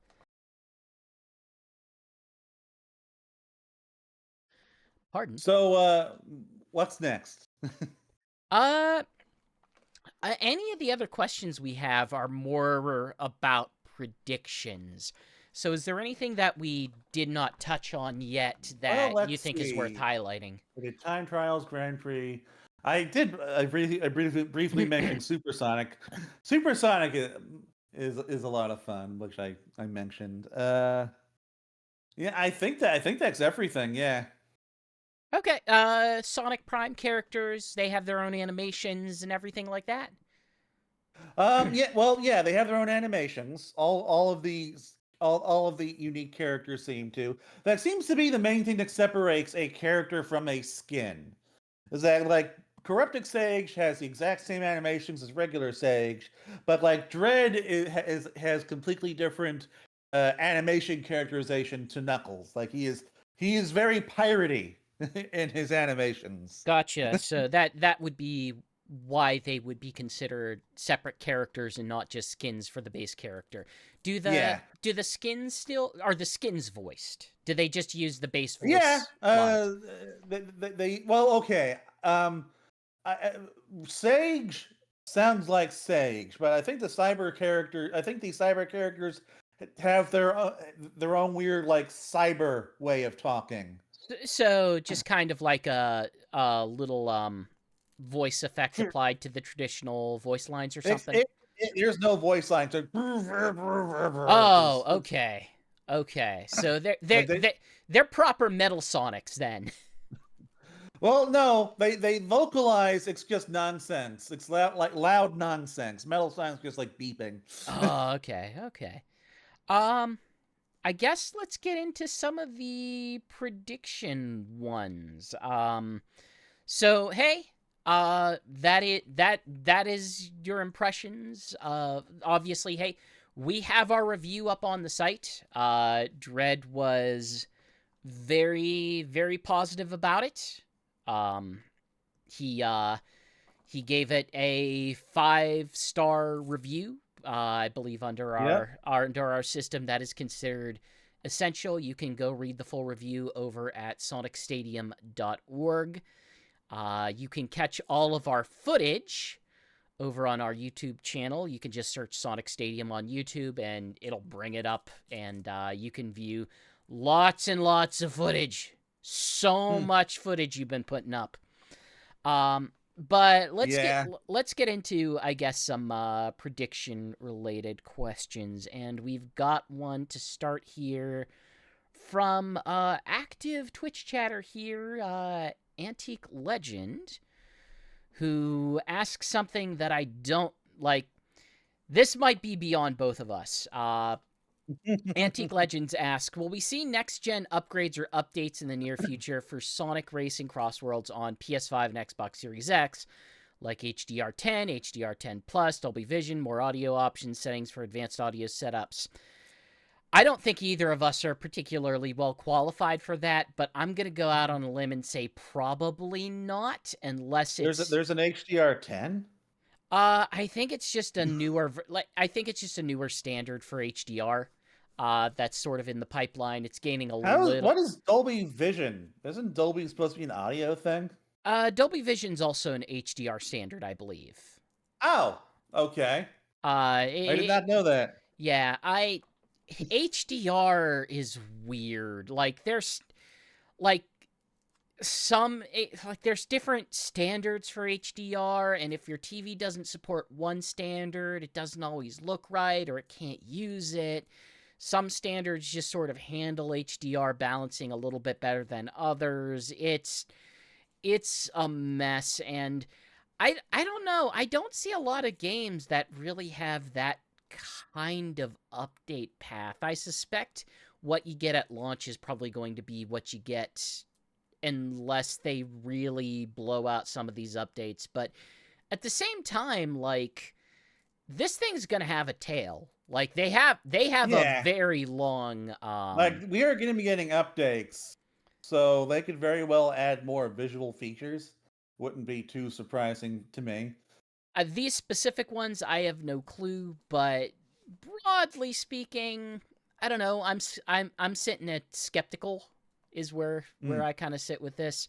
Um I guess just worth highlighting, like, we may know everything in the season pass, but let's not forget their website shows like 10 slots for Sega crossover characters that we don't know of yet that are just going to be free updates. Mm. So Yep.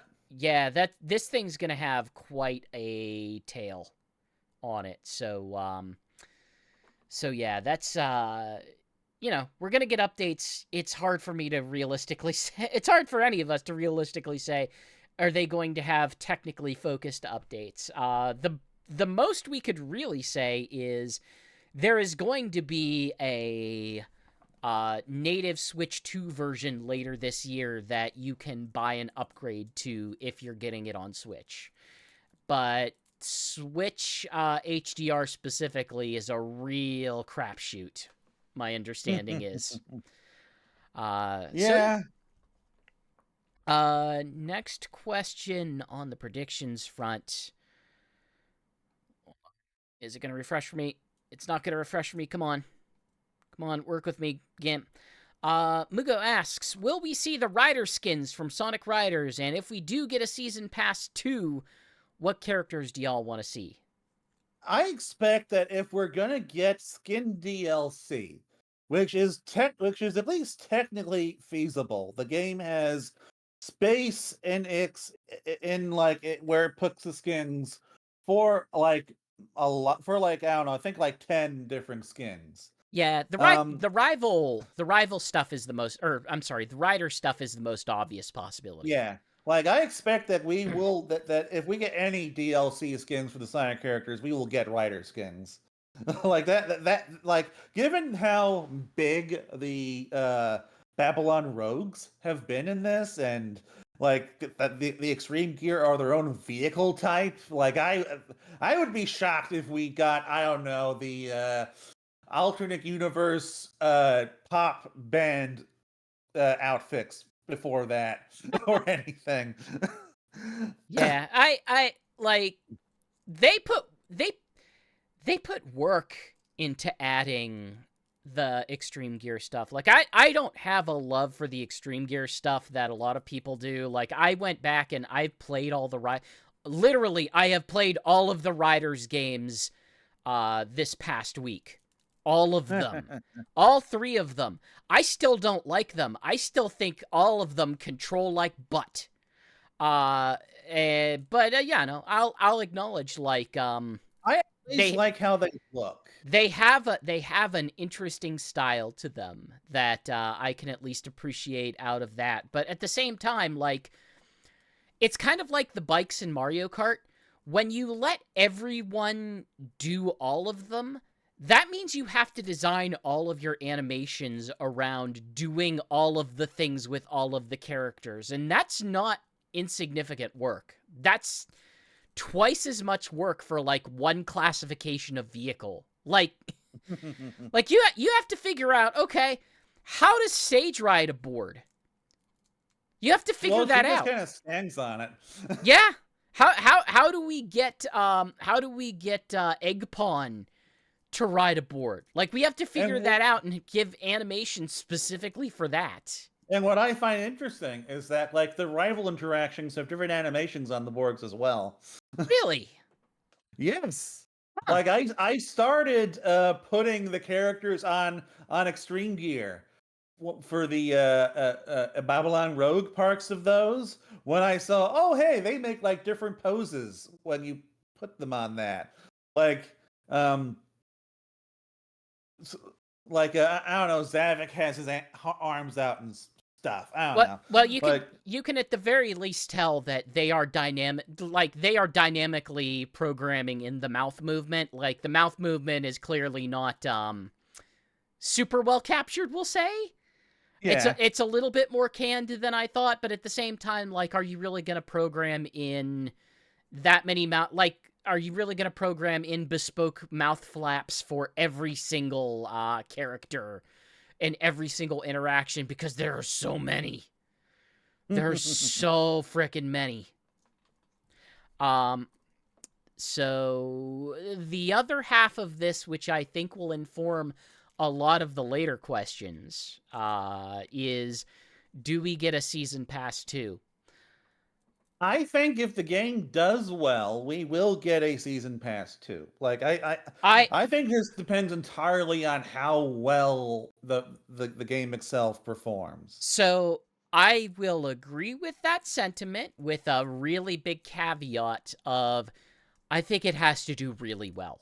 Like I think it has Yes. to like the only way that I think that they can justify another season pass is if it absolutely blows away their expectations. Uh, Like they could conceivably have a less ambitious season 2 season pass, but the game at least feels like a game that's designed to go beyond the initial planned content provided it's financially successful. right. And I feel that way is specifically because you DLC is not typically decided like really quick after launch. Like they know right now, they know every single character that will be part of that expansion. They have had every single character approved for months upon months. They probably have most of them close to done for release because that's just how the development pipeline Like, works. SpongeBob, he was in development last November, Yeah, and he's SpongeBob was in development before we knew this game existed. Like that's how far these plans have to be approved and put forward. It's just kind of like how it has to work. But that also means if you decide that you are going to do additional stuff, you have to put together a new team to actually do it. You have to have resources, you have to budget for it, you have to have an entire business plan for it. That's all like extra stuff on top of everything that you're already doing. And I mean, I'm going to tell you right away, do you put those resources on another DLC pack, which you can only charge so much for? Or do you put those resources towards making whatever the next game is? And I'm not saying that with an implied answer, but I am saying it along the lines of like, the only way you really justify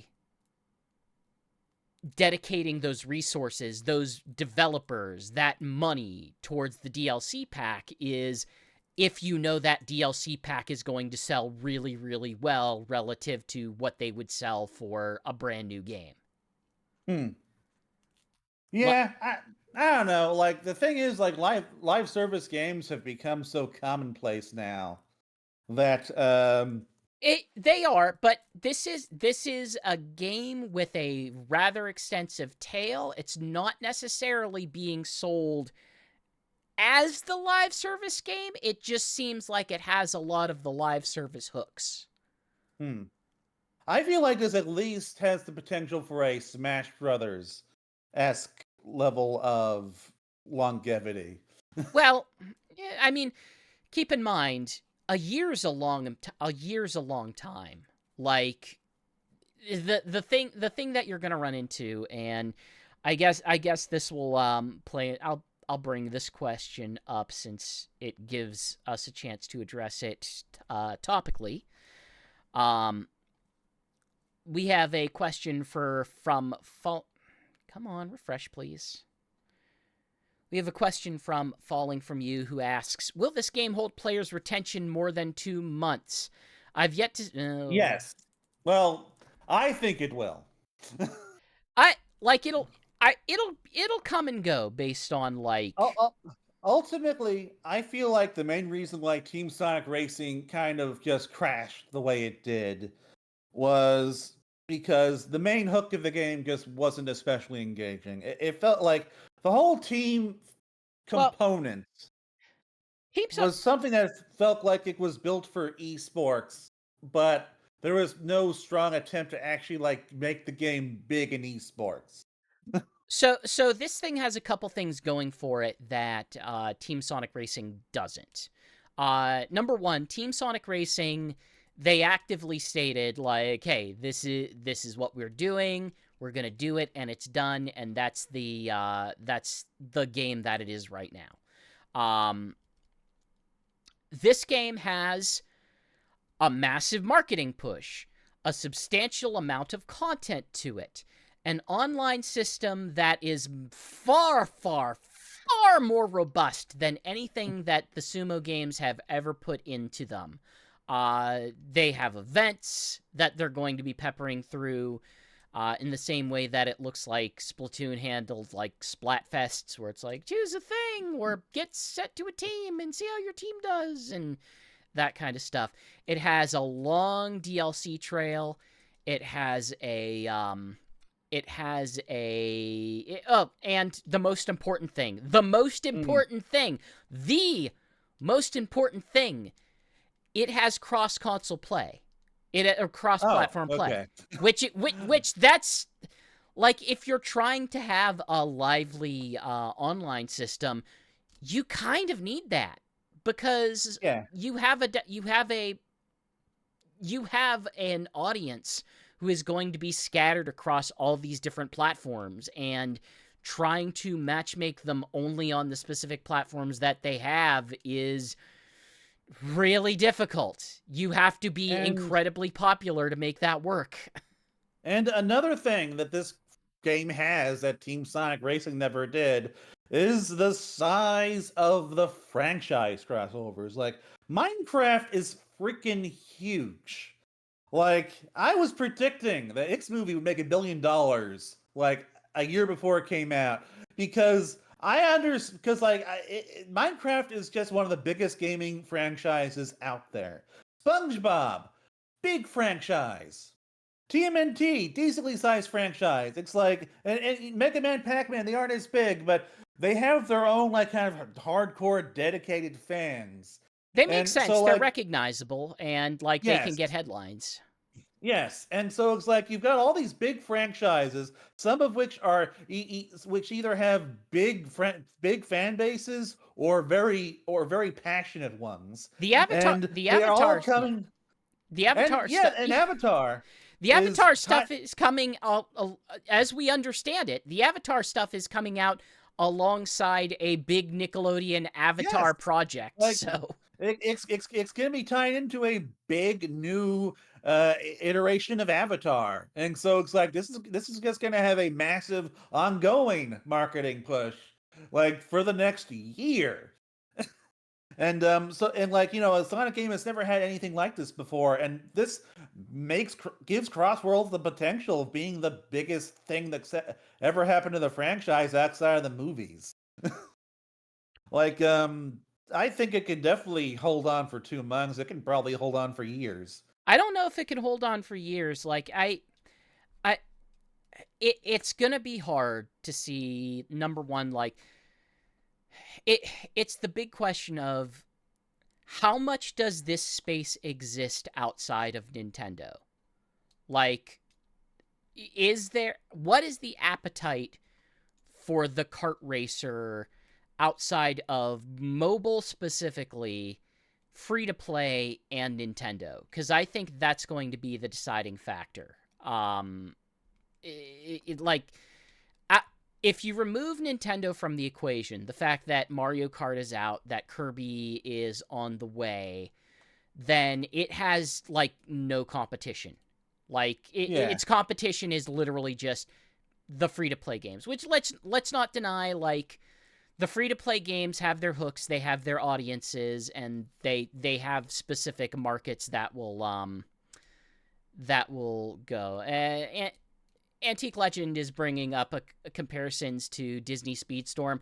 That's Yeah. you cannot. I don't think that's a valid comparison. Disney Speedstorm was made to be a season-focused, free-to-play racing game that is specifically from Gameloft, and all of those things are things that dedicate themselves to the idea that you have a constant churn of content.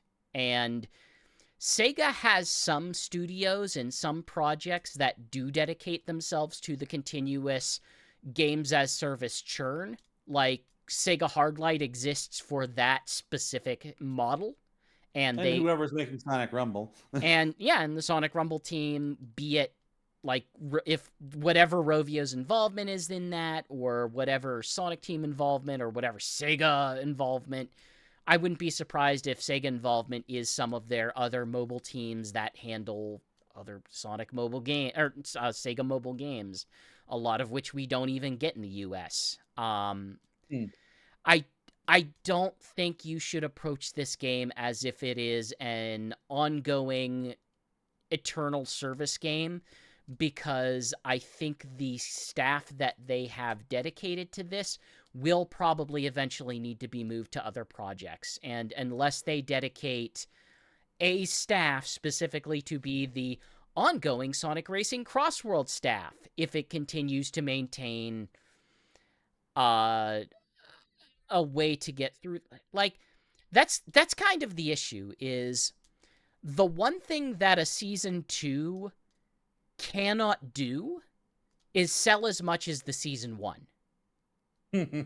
Like, it cannot accomplish that. So you need to be able to, unless they have found something that would be so attention-grabbing that it would force attention onto it. And I can't think of much that would do that beyond, like, the things that they've already got. Like, they've got Hatsune Miku. They've got Minecraft. Like, that's the thing you would put in a possible Season 2 if you want to be really attention-grabbing. I do have some ideas, but I've been waiting to bring them up. Sure. No, go ahead. Go ahead.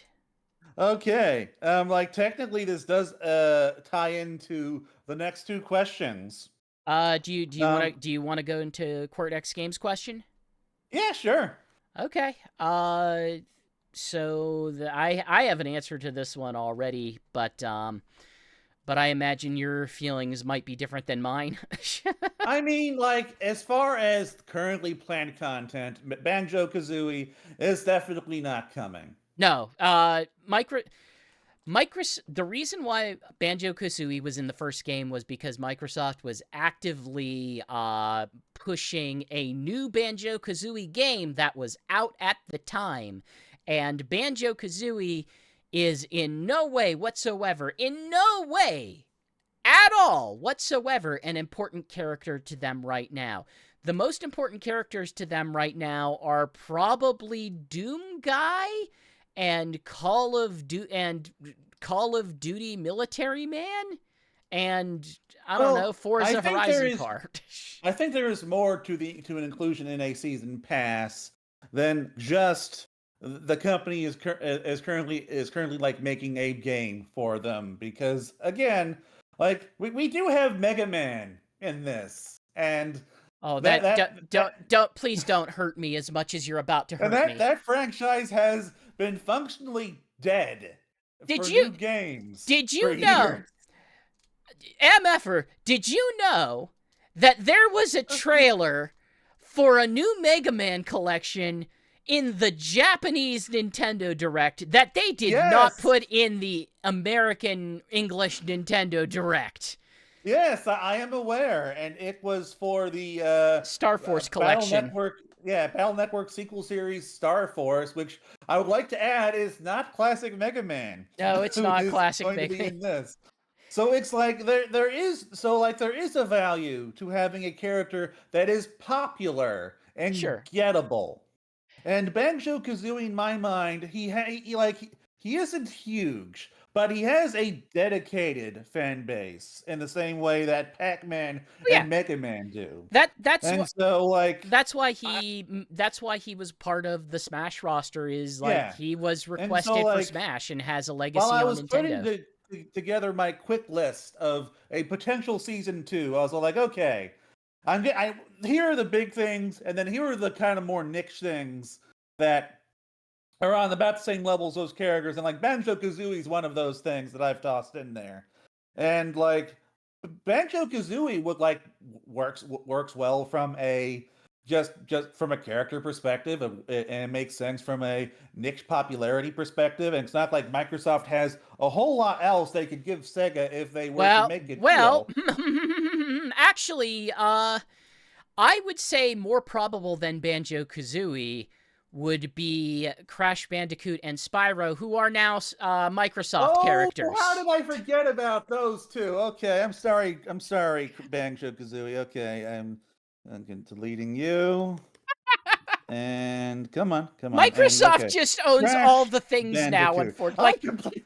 I was trying to think of this on the air, and like that completely slipped my mind. Okay, so Banjo-Kazooie is a possibility, but Crash Bandicoot would be a bigger possibility.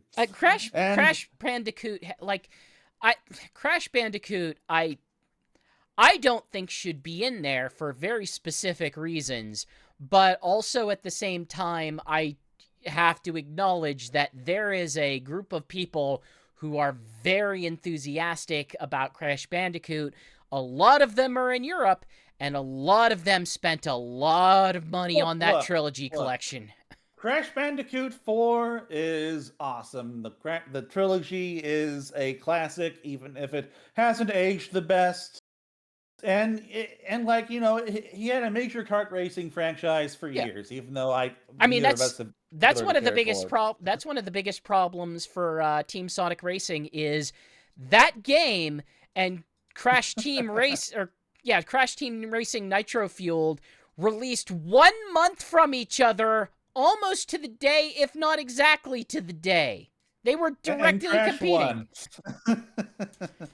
And the Crash game actually had like DLC planned after release too. Oh, it had But that was a service game. Like they made that wasn't just a service game. That was a microtransaction service game, and that's why I don't think that this game will have the same kind of tail, because I don't think that they will turn this one into a microtransaction service game. yeah, I don't think that they'll necessarily do. I don't think they do that either. But okay, so kind of continuing on the Microsoft track in terms of things I think are Do possible. Doom Guy and Tony Hawk. Say Doom Guy and Tony Hawk. I want to see Tony Hawk on an Extreme Gear, please. That would be fun, but I was gonna say Halo, Halo and Spyro, but like especially Halo because that's just Microsoft's other I kind of feel kind of like big franchise, I even though kind they of haven't feel been like treating very well lately. yeah, I feel like Halo's on the wane. Like I don't know. I don't think Halo would have the impact that it would. Well, I'm basically again putting Halo here in the same capacity as like Mega Man and Pac-Man in terms of like, hey, it's a franchise that's important to Microsoft and it's got dedicated fans, but it's not Minecraft anymore. Like basically the I did not put Go this go, on the list of go on. DLC that I Your wanted. list? Yeah, I remember I made a list. Yeah. Go on. Go on. But like honestly, the only Minecraft level thing I could think of was Among Us, which I put in the part of the list that's like, okay, here's what I think we get in a season 2 pass. So what I think we'll get is DC, Looney Tunes, Sonic Movie, Final Fantasy, Among Us, and Metal Gear. Those are the ones I think we get. I The get ones I want are DC, Looney Tunes, Sonic Movie, Rayman, Crash Bandicoot, and Halo. I guess I'm bringing up this question then. As I struggle to put it up and hope that it refreshes properly. There we go. Do we think Crush 40 fan asks, do we think there's a chance that the Justice League will appear in Sonic Racing CrossWorlds? Could they just be really generous and give us Superman and Batman as free DLC characters? Or do we think there will be a second wave of paid DLC? Okay. Yeah, go I'm on. saying low probability on Justice League. I think Warner, honestly, everything that you mentioned, I don't think is probably going to happen. Hmm. Well, I think that DC. I think if we're getting a season 2 of this DLC, it's DC is going to be one of the big ones. It Like it as could. near as we can tell, the comic franchise has done the comics franchise has done well. They've got a whole partnership going, and if we look at the season 1 DLC, it is largely from companies and franchises that Sega has partnered with, like recently. Like Minecraft has a whole Sonic thing in it. Pac-Man. This is this is the second Sonic Pac-Man collaboration we've had. Mega Man. Again, well, like that was just comics from a decade ago, but nevertheless, we had a Sonic Mega Man crossover. And then of course we have the Nickelodeon franchises, which Sega works with Paramount for the Sonic movie. So it's like DC is the next natural step in something like that. And as near as I can tell, like Warner Brothers doesn't have an issue with letting other companies touch their properties. Just so long as, I don't know, they're willing to put them in something good or pay them a lot of money. Yeah, I'm still sitting on, like, number one, I'm still generally sitting on, I am not expecting any crossover characters in the free DLC, like, Oh, definitely not. anything outside of Sega, but also, like, I'm still not expecting a second wave of DLC. I'm just of the mindset that for a project like this, the Well, path keep in mind we're just talking hypothetical yeah, season yeah, two. yeah. We're talking hypothetical. I just like that would be a big get if they could. That would be a big get if they could. However, I like it's just hard for me to engage with this because I don't see this game getting a second season pass. I just don't Okay. I just don't think the way that projects are planned would be compatible with that. Like, I think it's possible, I just don't think it's probable. But if it did get a season two, what would you expect and what would you want? I don't know. I guess DC would make a degree of sense, but also at the same time, like, I don't think we would get the DC heroes. I think we would get the the Sonic characters in their DC outfits. Like that would be the thing that I would expect. I don't think we would get Superman and Batman. I would think we would get Superman Knuckles and Batman Shadow and that kind of stuff. Yeah, that's possible. And like it could be like Sonic Prime where they basically treat them as their own characters. But I don't know, like I personally think that we would probably get like the two heroes and then like some skins for the Sonic characters, assuming that that skins become more of a thing than they currently are. I would be inclined if we get a second season that it is predominantly going that it would be like 50-50, that half of it would be it would still be like maybe six-ish waves to compare to the first one, but it would include stuff like additional Sega crossover characters that they would just I mean, I would definitely like I expect us to at least get the Sonic movie stuff.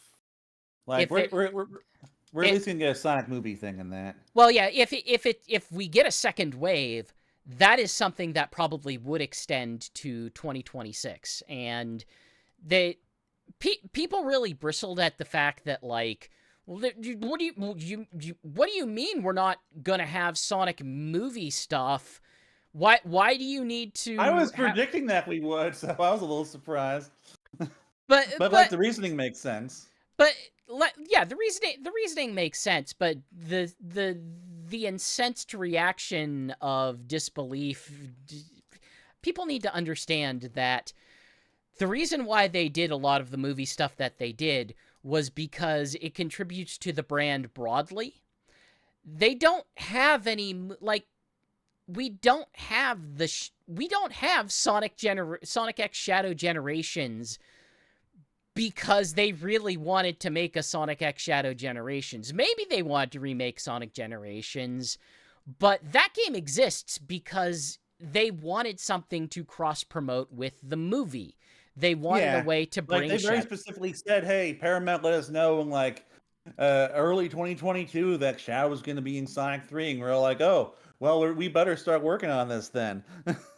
Yeah, like the mobile games have that stuff, but the mobile games operate on a different logic on what they need to add as like DLC. Like we're never going to get a Sonic Racing CrossWorlds that operates on a DLC model in the same way that like Sonic Forces Speed Battle does. Like Hmm. it just doesn't make sense for the type of teams that work on it.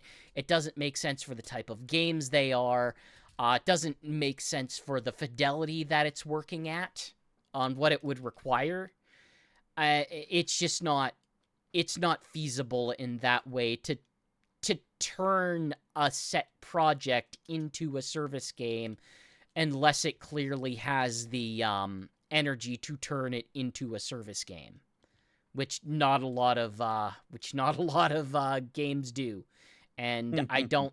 And based on everything I know about Sega's business practices, they could surprise me, because Monkey Ball had a longer tail than I ever expected it to, especially for how much they have not touted how well it sold, which suggests to me that it probably that the third Monkey Ball game on Switch maybe didn't sell to expectations, despite it being a brand new game and having a bunch of special DLC.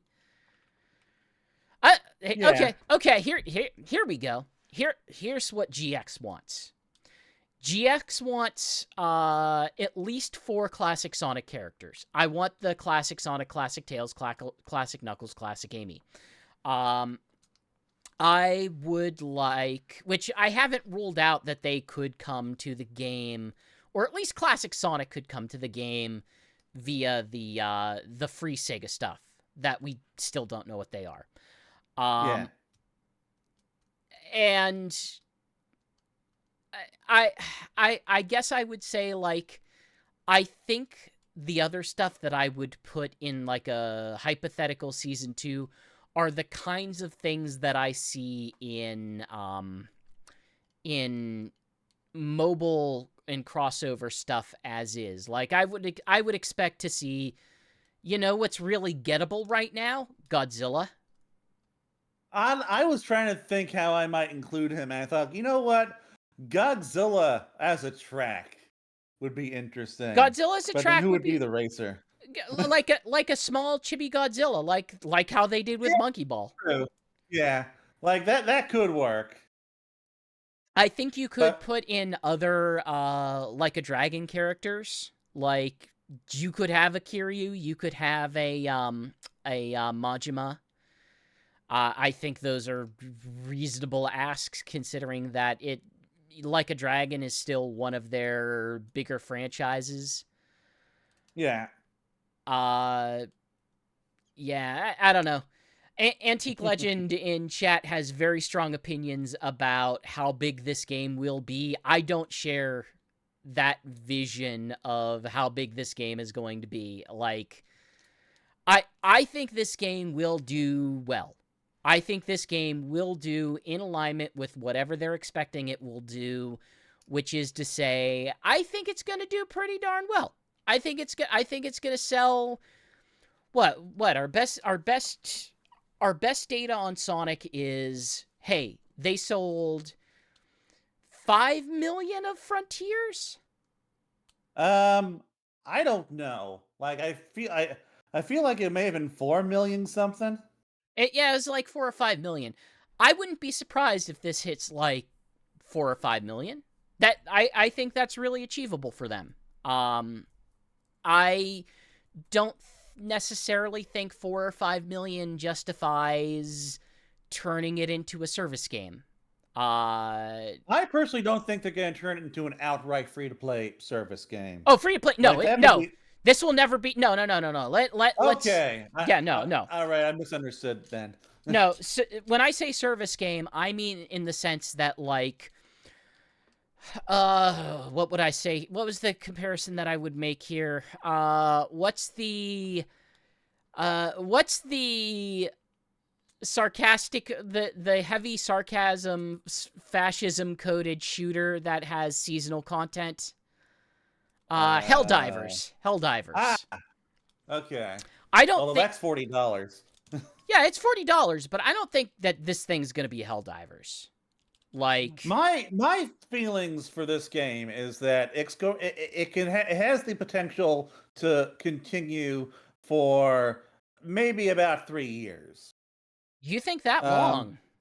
yes, You don't. that would not be unprecedented in the realm of of multiplayer games. Like Dragon Ball Fighters, as I recall, had something like 3 seasons of DLC. It did, but Uh, those seasons were rather limited. Like, well, okay, they didn't have They didn't have like give you new arenas alongside the characters, but the characters still had a lot of animations and voice acting I in them, I and like interactions and stuff. like in my mind, a lot of it just comes down to, well, we need to move these people on to the next project. Like that's where a lot of my attitude for this comes from, is like, Sega's not a giant company with a billion developers under Well, it. Like, they have been hiring a lot of people and expanding Sonic Team specifically. And Izuka himself has said that there is a possibility that they would make more DLC content beyond what's currently planned. oh sure, And but so that like, has to be something that they already have plans to do, like putting it like getting a team in place to handle that development ongoing. yeah, I mean, I I just don't Like necessarily think that they can execute on that, we'll say. Like, I don't necessarily think that this is going to be the game that they can get that on. And don't inher I don't inherently think that, hmm, I I yeah, like we're just going to disagree on this, I guess. Like I I think you're underestimating what Sega is planning in regards to this game, and like guess in regards to like what they hope to do, because I think they are hoping that this lasts beyond the initial year. Like I oh, expect that as oh, part of their plans. I 100% bet they hope that. I just don't know necessarily if they can reasonably It just justify depends that. entirely on whether or not the game sells well enough, and of course, it's just too early to tell. Like this feels like the first Sonic game that could become pretty decently big in Japan at the moment. Like the Sega has been working hard on that for years, trying to crack that egg. And it feels like maybe this might be the one, and if it is, that would go a long way towards uh making this game getting this game where it needs to be for like continued support beyond the next year. But I don't know, we'll just have to see. Yeah, yeah, I again, just responding to chat, like, I think this game will do very well for them. But I I don't think this is some sort of magical renaissance for Sega. Like, I've seen Sega sales numbers. I'm the guy who generally reports on Sega sales or Sega financial reports, so I kind of have a good sense of what their ceiling is. This might be the first thing to break through their ceiling, but I look at the difference between what a Sonic ceiling is and what, like, let's say a Monster Hunter ceiling is. And the Monster Hunter Or a ceiling, Crash Bandicoot ceiling. well, Crash Bandicoot, I think, did like 10 million units. look, Crash Bandicoot has a following in Europe, is my understanding. Like, it Oh, is a, is that where those sales are coming from? I didn't I, know that. well, keep in mind, PlayStation was big in Europe. Yeah, yeah. Like, Um, like basically what that they replaced Sega over there. yeah, so yeah, I think this will do very well. I am not I am yet to be convinced. I hope to be convinced that, like, we get those financial reports in and they're like, dude, we sold like 5 million of these in the first month.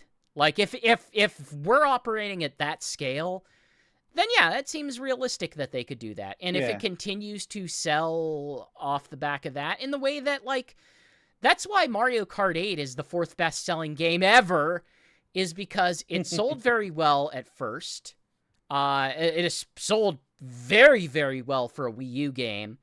Then it hit Switch and it sold extremely well, and it never stopped selling. Like, they didn't even have to add DLC for a very long time. They added DLC in order to push World back a little bit to the Switch 2 launch, and then they just recycled and updated some of their Mario Kart Tour stuff to turn into stuff for Mario Kart 8 because Mario Kart 8 sold more than every indie game that you can think of times 10. times 20, times 500, like a ridiculous, like the only things that are above it are what, Grand Theft Auto 5 and Minecraft, and that's kind of it. Like, it's insane. It's insane. But yeah, I don't know. I think it'll do well. I think it'll do well. I'm looking forward to getting to play it soon. Tomorrow. Yeah. Tomorrow. Apparently. Tomorrow, I gotta fit in some stuff for Sage. Yeah. I'm gonna be hopping straight from this game to that. God. Yeah. This game is such an annoying time. Yeah, well, Antique Legends as like CrossWorlds will have Sega fans, MK Mortal Kombat, Mario Kart fan. No, Garfield Kart fans. they have a very high opinion of this game. I think that's more hype than analysis. Personally, I don't. I don't. You say Garfield Kart, but not Crash Bandicoot Kart. I would like to highlight the fact that last I checked, Mario Kart World had a 95% attach rate with the Switch 2. 97%. 97. Yeah, it's probably a little lower at this point, but 97% attach rate. Of course, that is at least in part because it was the only game available at launch, and was also like just packed in with the majority of consoles that were made and sold. Yeah. But there were a lot of consoles sold. What else were you gonna buy a Switch 2 for? Fast RMX. Freaking Street Fighter 6? Like, you can play that at anything. Oh, I think it absolutely counts. It absolutely counts. They will continue to sell that game a lot. Mario Kart's still Mario Kart, even whenever it was, even before Mario Kart 8. Mario Kart was still Mario Kart. It was still pretty consistently one of the best sellers. Mario Kart Wii was a huge seller. Mario Kart Wii was massive. Yep. That was the first truly massive Mario Kart. Mario Kart DS was big. Mario Kart 7 was big. Mario Kart is always big. Aside from 7, I think. I don't remember. Hey, Vegas odds, I would never bet against Mario Kart being the biggest kart racer. Oh, it's always going to be the biggest kart racer, just by virtue of it being Mario Kart. Yeah. Like I said, it's the 4th best-selling game, period. So, like, that means something. That means something, dang it. Yeah, yes, it does. It will continue to sell across the lifespan of the Switch 2, and the Switch 2 is starting out pretty darn strong. Yep. And it won't always be part of a bundle. And it's also going to crush Kirby Air Riders. Look, I am very excited for Kirby Air Riders, but everything's going to crush Kirby Air Riders. The only thing Mario Kart 7 sold 19 million copies. Yep, that sounds believable. But on a console that sold 75 million, doesn't touch Mario Kart 8 Deluxe. Oh, yeah. In any case, I guess we have one more question I'll bring up that I don't think any of us are qualified to answer because it is extremely specific. Yes. Sparkman asks, I know Mega Man was the final part of the season pass, but do we think that Coop, Max, Spark, Axel, Bright, Sidecar, and Cruise from the next Netflix series Hot Wheels Let's Race will appear in Sonic Racing CrossWorlds? Not a chance. No. Not at all. That is a hyper-specific request that Sega has no meaningful connection to, that would have no reason to be in the game. So, well, I do want to talk about one more thing, and that is the future Sega DLC. Sure. We know there's going to be nights. Yeah, we know there's going to be nights. So there's about nine things that we don't know of? Yep. And I wrote down a list 10, but regardless, I don't care. Like if I have to kill one, it would be Crazy Taxi because I don't care about beating Joe. Like Crazy Taxi can just have like a car that they add or They something. I don't know. so we're they if they have Crazy Taxi, let's not forget that Crazy Taxi has a game coming out. It does. That's why it's on my list. Is because it has a game coming. Like I expect that Sega is going to use this to push some of their classic games that are getting new entries. But I think that I am increasingly feeling like there's a very strong chance that we are going to be getting Tangle and Whisper. You think that they With are this. actually going to break the what's it called? The glass on this, because they have still not done a lot of things with the uh with the IDW worlds yet, Well, outside of just vague I references. I have like multiple trains of thought on this. For one, IDW Publishing has a credit in the game's credits. Okay. Eh, That that Also, that's actually a pretty significant thing to have. we have two vehicles.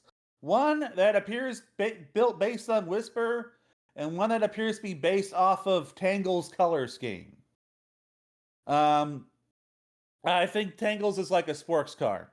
Now, We have I might argue that that is an argument against it, because and unless they come in like a 3-pack with Surge, and Surge comes with a new car, every one of the Sega crossover characters has a car. so as you know, we are getting 13 characters over the course of 12 months. And apparently, according to data mining, we know that we have two characters without vehicles coming December. And Oh, we okay. have a vehicle based off of Tangle and a vehicle based off of Whisper. I'm kind of thinking that like they may have just kind of stuck the Sonic character cars in early, and we are just getting the characters at the end of the year when the IDW comic book comes out. Okay. So, and Fair, of course, Tangle is going to be in the comic. We know that much. really, we do? Yes, she is Oh. on. She's actually like a main player in the plot Oh. alongside Tails, I think. That actually would lend a lot of credence to that theory then. This was Yes. something I was not aware of. I have not reported on a lot of stuff that's come out over the past few days because I've been busy. um, but yeah, and so like it really does kind of feel like we are going to be getting them in the game, probably in December, which I would prefer to have Nikes first. But you know what? Cool. I'll take them in December. I mean, who Uh, knows? Like, they're so okay. So in terms of announcements, like, we know a lot of the like a lot of the season pass character. It sound maybe I'm misremembering this. Maybe it was just a theory from you, but it almost sounds like they probably have enough content for like one or two things a month, and then you would um, split the because if you figure they've got 13 Sega things that they're going to be adding in free updates. So that's one at launch, Hatsune Miku. yeah. And then one every month going forward. I forget if they actually announced that it's one a month or Well, not. we know that we're getting Joker in. Uh, we know that we're getting Joker in October and Ichiban in November, and like we know that we're getting all these over the course of a year. It would kind of have to be monthly. Okay, so that's where you're getting the December for the IDW stuff. Yeah. Okay. Yeah, that would track. So they still need to officially announce Mega Man, and one would imagine. You know what? It has to be soon. You know what would be a really good time to announce Mega Man? What Tokyo Game Show? Tokyo Game Show. Finally Yeah, get that. like if Sega's gonna give Sonic CrossWorlds a big push in Japan, next place to do it. And hey, Mega Man still has like a Japanese fan base, at least I imagine. I like I said in that Nintendo Direct, one territory got a Mega Man trailer, and one of them it did not. So Yeah, I have to yeah. imagine there is a reason for that. But yeah, Honestly, I feel like it's partially that Star Force may have just been bigger in Japan. that is almost certainly true. Like that is almost definitely true. Um, so what else are you thinking for this? All right, so I think classic Sonic is pretty decently likely, or at least some kind of classic Sonic character. He has a Like, defined car. yeah, and on top of that, we already have a classic Sonic stage in North Star Islands. Yeah. Like, so clearly Sega doesn't have any issue with mixing things up for this game. I think Shinobi is I think Joe Musashi from Shinobi is another shoe in. Like he's been in a racer before, Are and like are we he just just had a big game. are we just gonna say everything that was mentioned in the what is it called, Power Surge or whatever they called it, that trailer that Uh, was like, here's the our uh, the upcoming retro the game Game Awards project. thing, yeah, like Shinobi, Jet Set Radio, Golden Axe. I am certain we're getting all of those. Like God, pretty I desperately would not want a Golden Axe character. really, you don't want to race as Gilius Thunderhead? No, I don't want. No, I definitely don't. I do not care the slightest about Golden Axe. Like, But what if he's like riding on a giant mutant chicken leg thing? no, no. I do not particularly. I do not think Golden Axe is particularly good. I don't think it's visually interesting in any way. I don't think that it is a memorable game series beyond the fact that like they made 3 of those on Genesis. Like they had 2 ongoing, no, they had more than 2. They had several ongoing beat 'em ups, and the one that seems like it actually matters is Streets of Rage, and I will take a Streets of Rage reference. I it Golden Axe wasn't even good among the beat 'em ups. Like it I think it was well thought of in its day, but it was a very early yeah, beat but 'em up before so was Final Alter Fight and Streets of yeah, Rage. but so was Altered Beast. And look at Oh, Altered oh, Beast. yeah, yeah.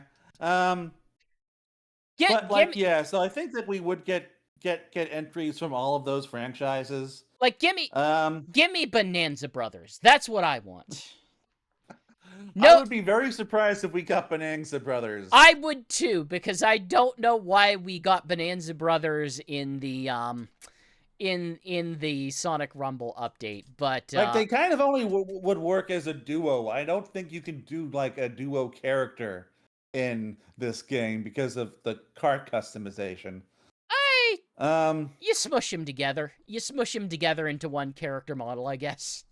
I don't know. Now, obviously, I want Skies of Arcadia, and they could very easily do a Skies of Arcadia. Um, like technically, Vice never had a voice, even so. Okay, he did have a few words that he'd say in Some battle, I guess. someone's fanboyism is coming out. But it's like out of all the second characters that you could stick in a kart racer, like Vice is one of those ones that would be both unique and work from just a thematic perspective. Like his world has technology. Like you could just give him a boat with wheels and it would look perfectly fine. I don't think Sega cares enough about Vice to have someone internally to. Because keep in mind, Would you have said that Sega cares enough about Nikes to include them before that got leaked? I think Sega of Japan does, and I think Sonic Team and people on Sonic Team would. It's sort of the difference between I think Sumo Digital has a different vision of what they find interesting in Sega's back catalog than whatever amalgamation of Sonic Team is making this game would. Mm.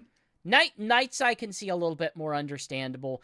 I think, God forbid, I think Golden Axe is more believable than Skies of Well, yeah.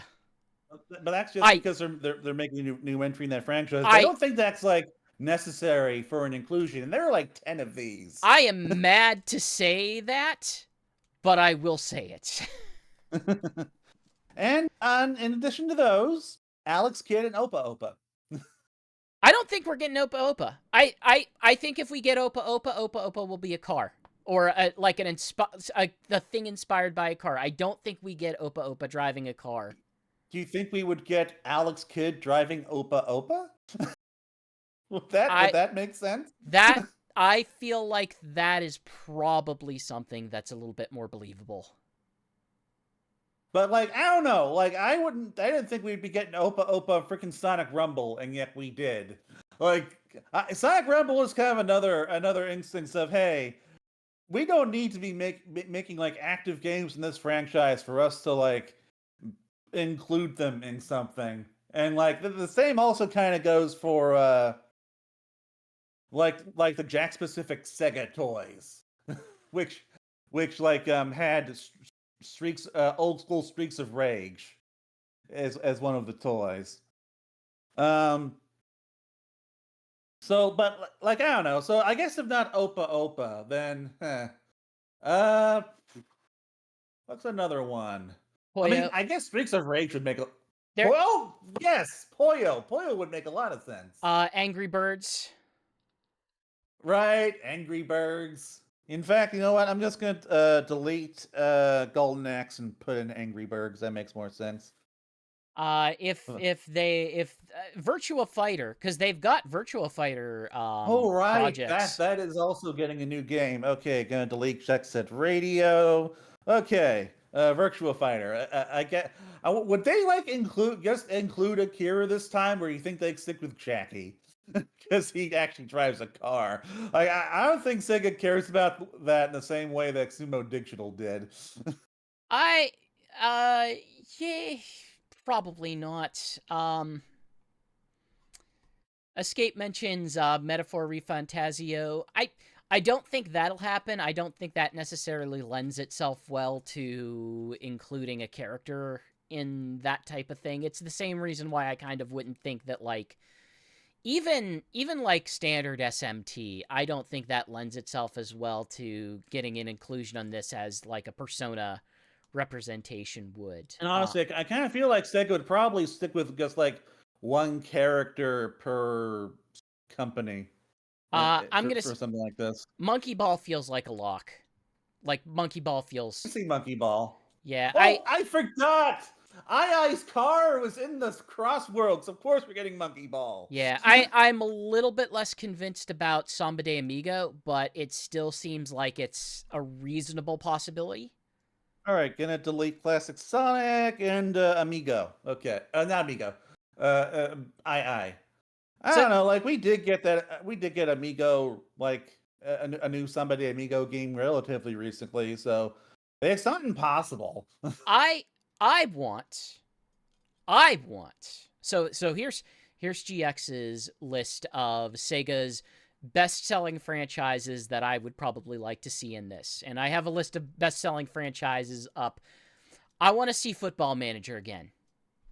And You that's really think that we're gonna get Football Manager? Oh no, no. you want Football Manager in No, this? I in no way whatsoever think that we will get Football Manager. I want Football Manager because I think I that's hope you. hilarious. I hope you don't get what you want, GX. Look, I understand the uphill battle that I'm facing. I think Football Manager might be less likely than Vice, but I want Football Manager. I think we should probably get something from Puyo. I this isn't me saying that I like this isn't me saying that I Poyo love would make a lot of sense. I do that agree with that. I don't love the cast of Puyo, but I think it would be very funny to have Puyo in the kart racer. And I would They love. should add a Poyo as an item or something. Yes, they should. They should 100% do that.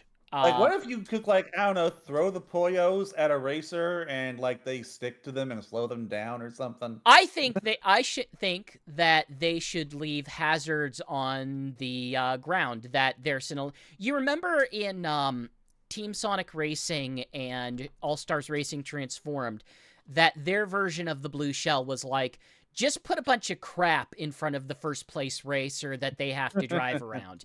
I think you do that with Poyos. Huh, that would be interesting. I Uh, forget if Poyos usually have a sticky component to them, or if I'm just imagining it. I mean, they stick together and combine. Okay, so they stick to racers. Technically, Sega owns Bayonetta. I Yeah, she could work, although she is kind of at least G-rated. Yeah, yeah, but like, you could. You could find it. You could put Cereza in it, like a little Bayonetta or something. Hey, There's no.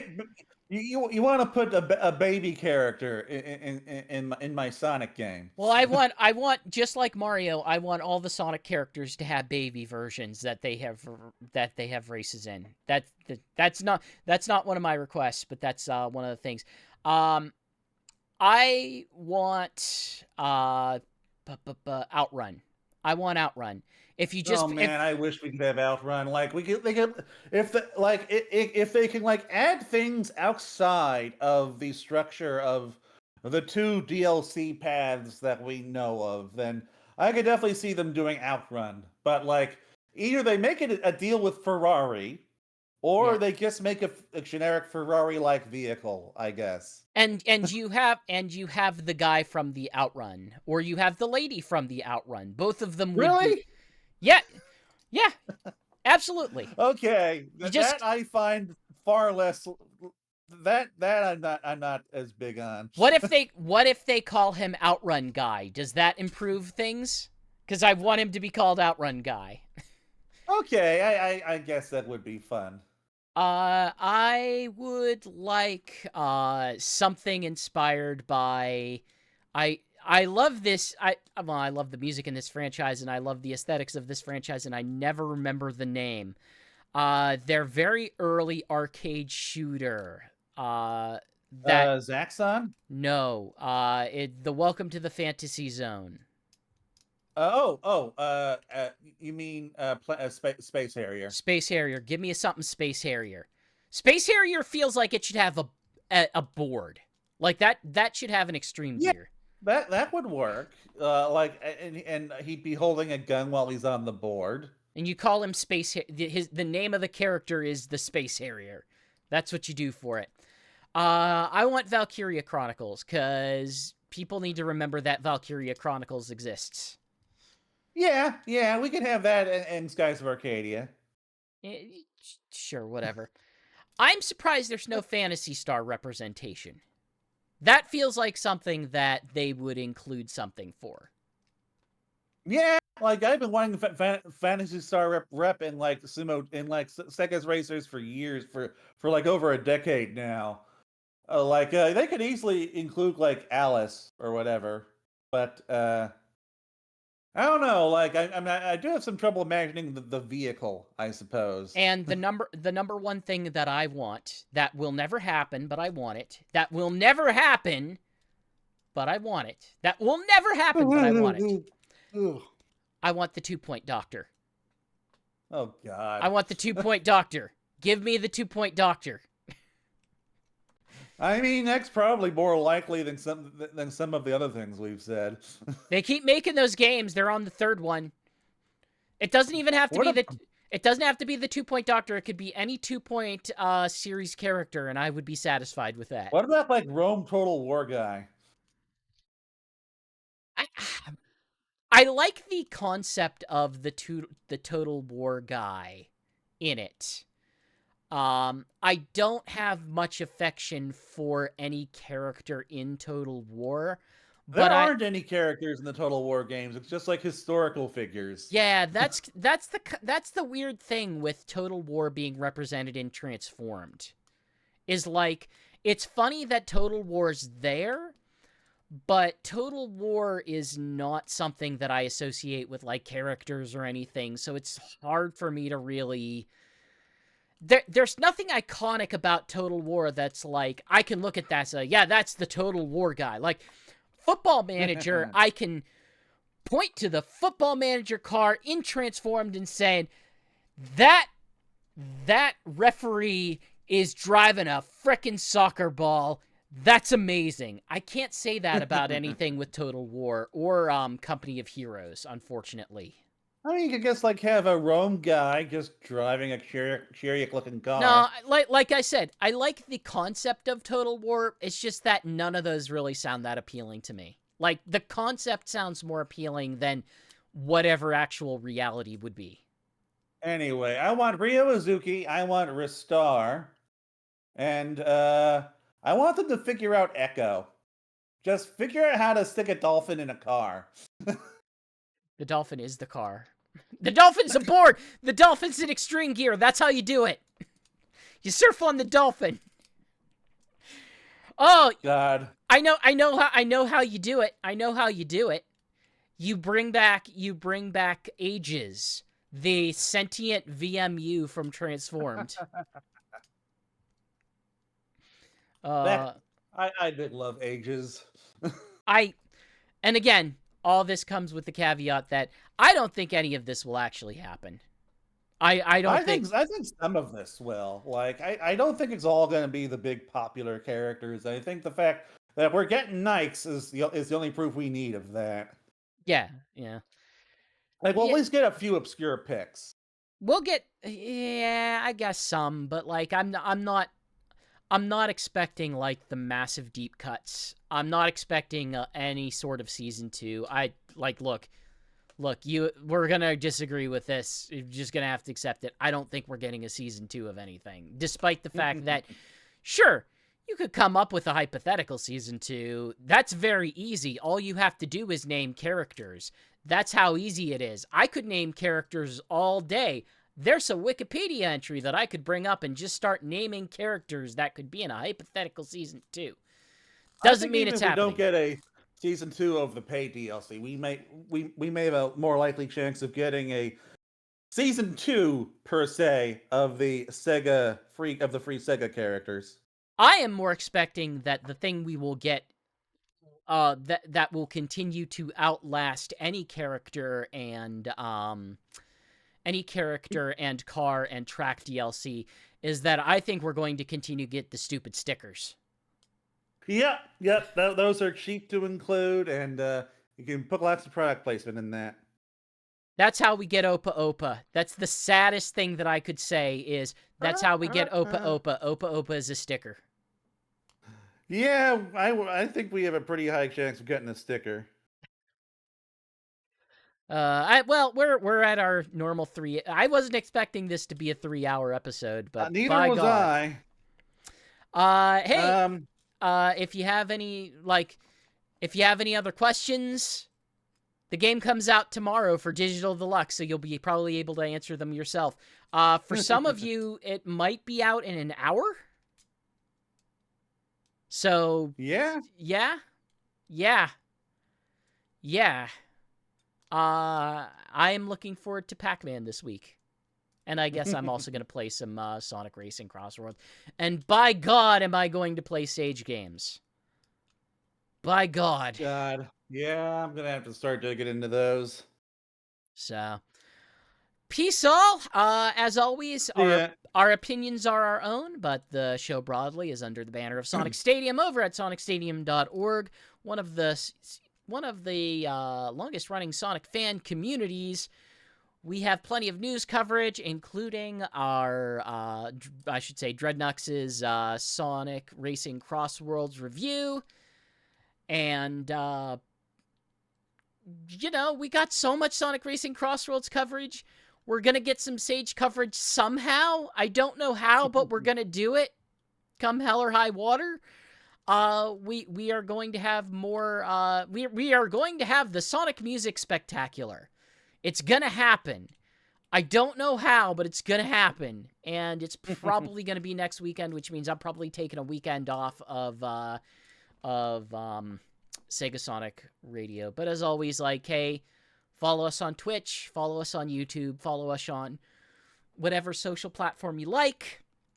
And, we will see you next time. Probably, are we gonna try for Wednesday? Yeah, I think we're gonna try for Wednesday. We will see you again on Wednesday to talk for what will probably be another 3 hours. Peace, everyone. Yeah.